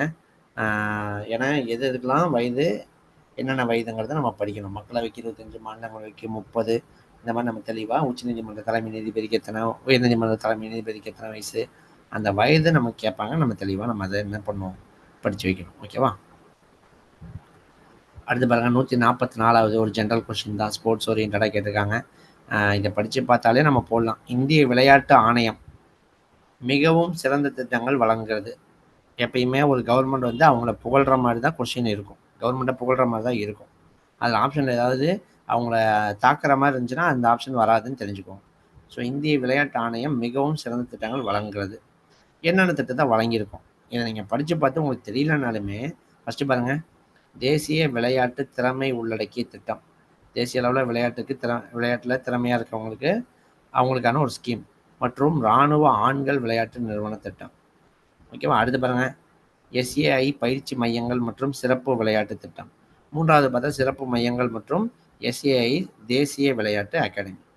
ஸோ இது எல்லாமே பார்த்தீங்கன்னா ஒரு திட்டங்களுக்கு கீழே தான் கொண்டு வராங்க இல்லையா? ஸோ அப்போ கண்டிப்பாக இது எல்லாமே கொண்டு வந்திருப்பான் அப்படிங்கிறது நீங்கள் தெரிஞ்சுக்கணும். ஓகேவா? ஒரு கவர்மெண்ட் வந்து இதை கொண்டு வந்திருக்கு அப்படின்னு கொடுக்குறாங்கனாலே கண்டிப்பாக அது எல்லாமே அவங்க புகழ் பாடுற மாதிரி இருக்குன்னா அது எல்லாமே அவனும் கொண்டு வந்திருப்பான் அப்படிங்கிறது தான் நீங்கள் தெரிஞ்சுக்கணும். ஓகேவா? ஸோ அப்போ ஆப்ஷன் டி பாருங்கள், இவை அனைத்தும் அப்படிங்கிறது ஆன்சர். இது பார்த்தீங்கன்னா ஒரு ஜென்ரல் கொஸ்டின் தான். ஸோ இந்த மாதிரிலாம் வரும்போது நீங்கள் படித்து பார்த்து அந்த இடத்துல நீங்கள் புரிஞ்சுக்கிட்டு போகணும். ஒரு கவர்மெண்ட் நீங்கள் டிஎன்பிசியே நீங்கள் எடுத்துக்கோங்களேன், கூற்று காரணம் கொடுத்துருப்பாங்க. கொடுக்கும்போது நம்ம ஸ்டூடெண்ட்ஸ் கிட்ட நாங்கள் சொல்கிறதே என்னென்னா, கூற்று காரணம் ரெண்டுமே வந்து பாசிட்டிவ் ஸ்டேட்மெண்ட்டாக இருந்தாலே மோஸ்ட்லி அது கரெக்டாக தான் இருக்கும் அப்படின்னு சொல்லுவாங்க. ஸோ அது மாதிரி பாசிட்டிவ் ஸ்டேட்மெண்ட் தான் இருக்குது. இப்போ ஒரு கவர்மெண்ட்டோட ஸ்கீமை பற்றி சொல்கிறாங்க, கீழே எல்லாமே ஆப்ஷன் எல்லாமே பாசிட்டிவாகவே இருக்குது சார். இதை தொடங்கியிருக்காங்க. இப்போ இதில் ஆப்ஷன் சியில் வந்து எஸ்ஏஐ தேசிய விளையாட்டு அகாடமியை இது தொடங்கவில்லை இப்படிலாம் கொடுக்குறாங்கன்னா அது தப்பாக இருக்கும். ஓகேவா? அதுதான் சொல்கிறோம். ஸோ அப்போ இதெல்லாம் தொடங்கியிருக்காங்க அப்படின்னு தெரிஞ்சுக்கோங்க. ஸோ ஆன்சர் இவை அனைத்தும் தான். 145வது கேள்வி, பல்லவர்களின் காலத்தில் வெளிநாடுகளோடு வணிகம் மேற்கொண்ட வணிகர்களின் குழு எவ்வாறு அழைக்கப்பட்டது? பல்லவர்கள் தொடர்பாக ஒரு கேள்வி வந்திருக்கு. ஸோ பாருங்கள், அப்போ ஹிஸ்ட்ரியே கேட்டாலுமே மெயினாக நம்ம தமிழ்நாடு தொடர்பாக கேட்குறாங்கன்னு தெரிஞ்சுக்கணும். பல்லவர்களாக காஞ்சிபுரத்தை தலைமையிடமாக கொண்டு ஆட்சி செய்தவர்கள் தான் இல்லையா? ஸோ இதில் இந்த பாருங்கள், ஆப்ஷன் பாருங்கள், சுதேசி, நானாதேசி, ஐநூறுவர், பட்டன் சுவாமி கொடுத்துருக்காங்க. இதில் பாருங்களேன், வணிகர்கள் தங்களுக்கென தனிக்குழுக்களை சுதேசி, நானாதேசிகர், ஐநூறுவர் என்ற பெயர்களில் அமைத்து கொண்டனர். அப்போ ஃபஸ்ட்டு 3 ஆப்ஷனுமே வர மாதிரி இருக்கும். ஆனால் அதில் பாருங்கள், அவன் என்ன கேட்டிருக்கான், வெளிநாடுகளோடு வணிகம் மேற்கொள்கிறவங்கள என்ன சொல்கிறாங்கன்னு தான் கேட்டிருக்கான். அடுத்த பாயிண்ட் பாருங்கள், வெளிநாடுகளோடு வணிகம் மேற்கொண்ட வணிகர்களின் குழு நானாதேசி ஆகும். ஓகேவா? அப்போ இதில் ஆப்ஷன் பி தான் கரெக்டு. ஓகேவா? ஸோ நீங்கள் அப்போ தெளிவாக படிக்க வேண்டியது இருக்குது. ஸோ நெக்ஸ்ட் பாருங்கள், அவ்வளோதான், 5 கொஸ்டின் முடிஞ்சுது. அடுத்த 5 கொஸ்டின் உங்களுக்கே தெரியும், ஜாகிரஃபியாக இருக்க போகுது. ஓகேவா? ஸோ 146வது கேள்வி பாருங்கள், மேற்கு தொடர்ச்சி மலையில் இல்லாத கணவாய் என்ன? கணவாய்னா பாசஸ். மலைகளுக்கு நடுவில் பார்த்தீங்கன்னா சில இடங்கள் அப்படியே முடுக்கு மாதிரி உங்களுக்கு போகும். 2 மலை இருக்கும், பெரிய மலை, 2க்கு நடுவில் பார்த்தீங்கன்னா ஒரு சின்ன ஏரியா என்ன ஆகும், போகும். ஸோ அதான் என்ன சொல்லுவாங்கன்னா பாசஸ், கணவாய் அப்படின்னு சொல்லுவாங்க. ஸோ மேற்கு தொடர்ச்சி மலைப்பகுதியில் இருக்கக்கூடிய கணவாயெல்லாம் என்ன அப்படின்னு தெரிஞ்சதுன்னா நீங்கள் அதில் இல்லாத கணவாய் என்னன்னு நீங்கள் போற்ற முடியும். ஸோ மேற்கு தொடர்ச்சி மலையில் இருக்க கணவாயெல்லாம் பாருங்கள், புக்லேயே கொடுத்துருக்காங்க. பாலக்காட்டு கணவாய், செங்கோட்டை கணவாய், ஆரல்வாய் மொழி கணவாய், அச்சங்கோயில் கணவாய், எல்லாமே இந்த கேரளா, கன்னியாகுமரி இந்த ஏரியாவில் இருக்கக்கூடிய அந்த கணவாயெல்லாம் பார்த்தீங்கன்னா என்னது, மேற்கு தொடர்ச்சி மலையாக தான் இருக்கும். உங்களுக்கு தெரியும். இப்போ பாருங்கள், ஆப்ஷன்லேயே பாலக்காட்டு கணவாய் கேரளானாலே மேற்கு தொடர்ச்சி மலை தான். அச்சங்கோயில், ஆரல்வாய் மொழி கன்னியாகுமரி ஏரியா, ஸோ இது எல்லாமே மேற்கு தொடர்ச்சி மலையாக தான் இருக்குன்னு தெரியும். அப்போ நதுலா கணவாய்ங்கிறது தான் என்னது, அதில் இல்லாத ஒரு கணவாய். ஓகேவா? ஸோ இது எல்லாமே மேற்கு தொடர்ச்சி மலையில் அமைந்துள்ள முக்கிய கணவாய்கள். So take question, 10th book question. அடுத்து பாருங்கள், இந்த கொண்டக்கடலை உற்பத்தியில் எந்த மாவட்டம் முதல் நிலை வகிக்குது? எங்கே அதை அதிகமாக உற்பத்தி பண்ணுறாங்க அப்படின்னா கோவையில் தான் உற்பத்தி பண்ணுறாங்க. இதுவும் டேரக்ட் கொஷின் தான். ஸோ அப்போ நம்ம முக்கியமாக இந்த பயிர் வகைகளை நம்ம படிக்கணும். ஆல்ரெடி ஒன்று பார்த்தோம், பருத்தி வந்து இந்த கோயம்புத்தூர் பீடபூமி பகுதியில் அதிகமாக விளையுது, அந்த கொஷினும் வந்திருக்கு. இங்கே பாருங்கள், கொண்டக்கடலை எங்கே அதிகமாக விளையுது? ஸோ கோயம்புத்தூர் மாவட்டம் கொண்டக்கடலை உற்பத்தியில் மாநிலத்தில் முதல் நிலை வகிக்கிறது கொடுக்குறாங்க. ஓகேவா? ஸோ ஆன்சர் கோவை தான். ஸோ அடுத்து பாருங்கள், பருவமழை சார்ந்த ஒரு கொஸ்டின். தமிழ்நாட்டின் வருடாந்திர மழைப்பொழிவில் 48% தரும் காலநிலை பருவம் எது? நீங்கள் தென்மேற்கு பருவக்காற்று, வடகிழக்கு பருவக்காற்று 2 இருக்குது. இந்தியாவில் அதிகமாக எந்த பருவக்காற்றில் மழை வருது அப்படின்னா தென்மேற்கு பருவக்காற்று. ஆல்மோஸ்ட் ஒரு 65-70% மழை இந்தியாவில் பெய்யுதுன்னா அதுக்கு தென்மேற்கு பருவக்காற்று தான் காரணம். வடகிழக்கு பருவக்காற்று மூலமாக தான் தமிழ்நாட்டில் அதிக மழை பெய்யுது. ரெண்டுக்கும் புரிஞ்சுக்கணும். நீங்கள் மேலே நார்த் சைட்லாம் பார்த்தீங்கன்னா தென்மேற்கு பருவக்காற்று மூலமாக தான் மழை அதிகமாக பெய்யும். ஓகேவா? நம்ம தமிழ்நாட்டில் எதில் அதிகமாக மழை பெய்யும்னா வடகிழக்கு பருவக்காற்று மூலமாக தான் பெய்யும். நம்ம இதெல்லாம் பருவக்காற்றுகள் பற்றி படிக்கும்போது தெளிவாக பார்ப்போம். ஸோ இது எங்கே 10th புக்கில் டேரெக்டாக இருக்குங்க பாருங்கள். வடகிழக்கு பருவக்காற்றானது திரும்பி வரும் தென்மேற்கு பருவக்காற்றின் ஒரு பகுதி ஆதலால் இக்காற்றை பின்னடையும், அதாவது தென்மேற்கு பருவக்காற்று போயிட்டு நீங்கள் புக்கில் கூட நமக்கு இமேஜ் கூட இருக்கும். நம்ம கிளாஸ் நடத்தும்போது தெளிவாக உங்களுக்கு நடத்துவோம்.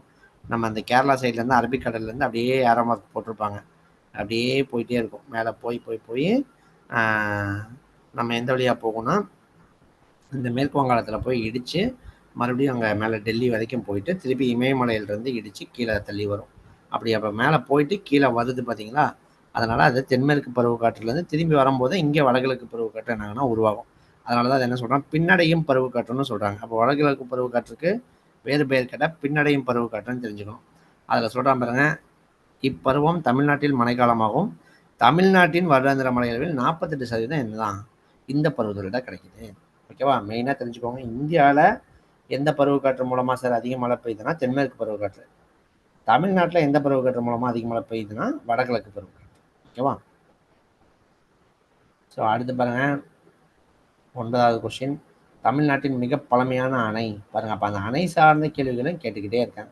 ஸோ தமிழ்நாட்டில் மிக பழமையானது உங்களுக்கு தெரியும், மேட்டூர் அணை தான் எனது இருக்கிறதுலேயே பழமையானது. ஸோ அதான் கொடுக்குறாங்க. மேட்டூர் அணை காவிரி ஆறு சமவெளிகளில் நுழையும் இடத்திற்கு முன்னுள்ள மலை இடத்திற்கு பகுதியில் மேட்டூர் அணை கட்டப்பட்டுள்ளது. இது இந்தியாவின் மிக பழமையான அணைகளில் ஒன்றாகும். ரொம்ப ரொம்ப பழமையான ஒரு அணை. ஸோ அதுதான் கொடுக்குறாங்க. ஸோ பாபநாச அணையில் எனக்கு தெரிஞ்சு காமராஜர் பீரியடில் கட்டினதான்னு நினைக்கிறேன். ஸோ சாத்தனூர், முல்லைப்பெரியாறு, இதெல்லாம் முல்லைப்பெரியாறு உங்களுக்கு தெரியும், பென்னிக்குயிக்கு. ஸோ இதெல்லாம் இந்த ஆங்கிலேயர்கள் இவங்களுக்கு அப்புறம் தான். இந்த மேட்டூரில் தான் முன்னாடியே கட்டப்பட்ட அணை. ஓகேவா? அந்த மேட்டூர் அணையை என்ன சொல்லுவாங்கன்னா ஸ்டான்லி நீர்த்தேக்கம் அப்படின்னு பேர். ஸோ அதையும் தெரிஞ்சு வச்சுக்கோங்க. ஸ்டான்லி நீர்த்தேக்கம்னா என்னென்னா மேட்டூர் அணை தான், மேட்டூர் டேம் தான். 149 கொஸ்டினுக்கு answer A. So last question, தமிழ்நாட்டில் உங்கள் பாருங்கள், இந்த கொஸ்டின் பாருங்களேன், தமிழ்நாட்டில் அதிக காடுகளை கொண்ட 3வது மாவட்டம் எது? தமிழ்நாட்டில் காடு இருக்குது, ஒவ்வொரு ஏரியாவில் காடுகள் இருக்குது. ஸோ அதில் பரப்பளவில் 3ஆவதாக இருக்க மாவட்டம் எது? நம்ம மெயினாக ஃபஸ்ட்டு கேட்டால் நம்ம நிறைய பேர் படித்து வச்சுருப்பாங்க. அதாவது இந்த 10th புக்கில் இதுக்கான சோர்ஸ் இருக்குது. மெயினாக ஃபஸ்ட்டு மாவட்டத்தை படித்து வைப்பாங்க காமனாக. சில நேரங்களில் தான் ஃபஸ்ட்டு, செகண்டு, தேர்ட்லாம் பசங்க படிப்பாங்க. ஏதாவது பொறுத்துக்கலைக்கு இது கேட்டுருவாங்களோ அப்படின்ட்டு. அவன் பாருங்கள் டேரெக்டாக எது கேட்டான், 3வது மாவட்டம் எதுன்னு கேட்டான். 3வது மாவட்டம் எதுனா நம்ம ஈரோடு தான். ஸோ ஈரோடு ஆன்சர் பார்த்தீங்கன்னா ஆப்ஷன் டியில் வரக்கூடிய ஈரோடு தான் எனது 3வது பெரிய காடுகளை கொண்ட மாவட்டம். இப்போ வந்து உங்களுக்கு ஆர்டர் மாறிடுச்சு. இப்போ நம்ம ஃபாரஸ்ட் டிபார்ட்மெண்ட் படி பார்க்கும்போது ஆர்டர் மாறிடுச்சு. ஈரோடு தான் ஃபஸ்ட்டுன்னு சொல்கிறாங்க. நான் அதுக்கான டேட்டா உங்களுக்கு சோர்ஸ் எடுத்துகிட்டு நான் உங்களுக்கு கன்ஃபார்ம் பண்ணிட்டு சொல்கிறேன். ஏன்னா ஈரோட்லேயும் பார்த்தீங்கன்னா சத்தியமங்கலம் காடு. நாங்களாம் வந்து ஃபஸ்ட்டு ஃபாரஸ்ட் எக்ஸாமுக்கு வந்து எங்கள் ஏரியாவில் அதிகமாக எழுதுவாங்க பசங்க. எதுக்கு எழுதுறான், எஃப்யூஎஸ்ஆர்சின்னு ஒரு போர்டு தனியாக நடத்துச்சு. இப்போ பார்த்தீங்கன்னா ஃபாரஸ்ட் எக்ஸாமை டிஎன்பிசிக்குள்ளே இன்க்ளூட் பண்ணிட்டாங்க. ஃபஸ்ட்டு டிஎன்எஃப்யூஎஸ்சி நடத்தும் போது ஈரோடு சைடு எதுக்கு மெயினாக என் ஃப்ரெண்ட்ஸில் எழுதுவானுங்கன்னு பார்த்தீங்கன்னா, அங்கே ஃபாரஸ்ட் சத்தியமங்கலம் காடு இருக்குது. நீங்கள் மெயினாக கேள்விப்பட்டிருப்பீங்க வீரப்பன்.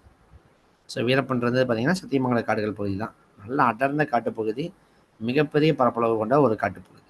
ஸோ உங்களுக்கு கேள்விப்பட்டிருப்பீங்க இல்லையா அவரை பற்றி. 36 வருடங்கள் என்னது காட்டுக்குள்ளேயே இருந்து போலீஸ்கிட்ட மாட்டாமல் இருந்தவர். ஸோ அந்த அளவுக்கு ஒரு அடர்ந்த காட்டுப்பகுதி.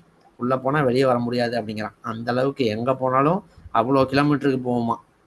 உள்ளே நீங்கள் நடுக்காட்டில் போய் திசை மாறிட்டீங்கன்னா எப்படி சுற்றி போனாலும் வெளியே வர முடியாது அப்படிங்கிறான். அந்த அளவுக்கு மிகப்பெரிய பரப்பளவு கொண்ட ஒரு காடு சத்தியமங்கலம் காடு. ஓகேவா? ஸோ ஈரோட்டில் அந்த காடெலாம் நல்லா ஃபேமஸான காடாக இருக்குது.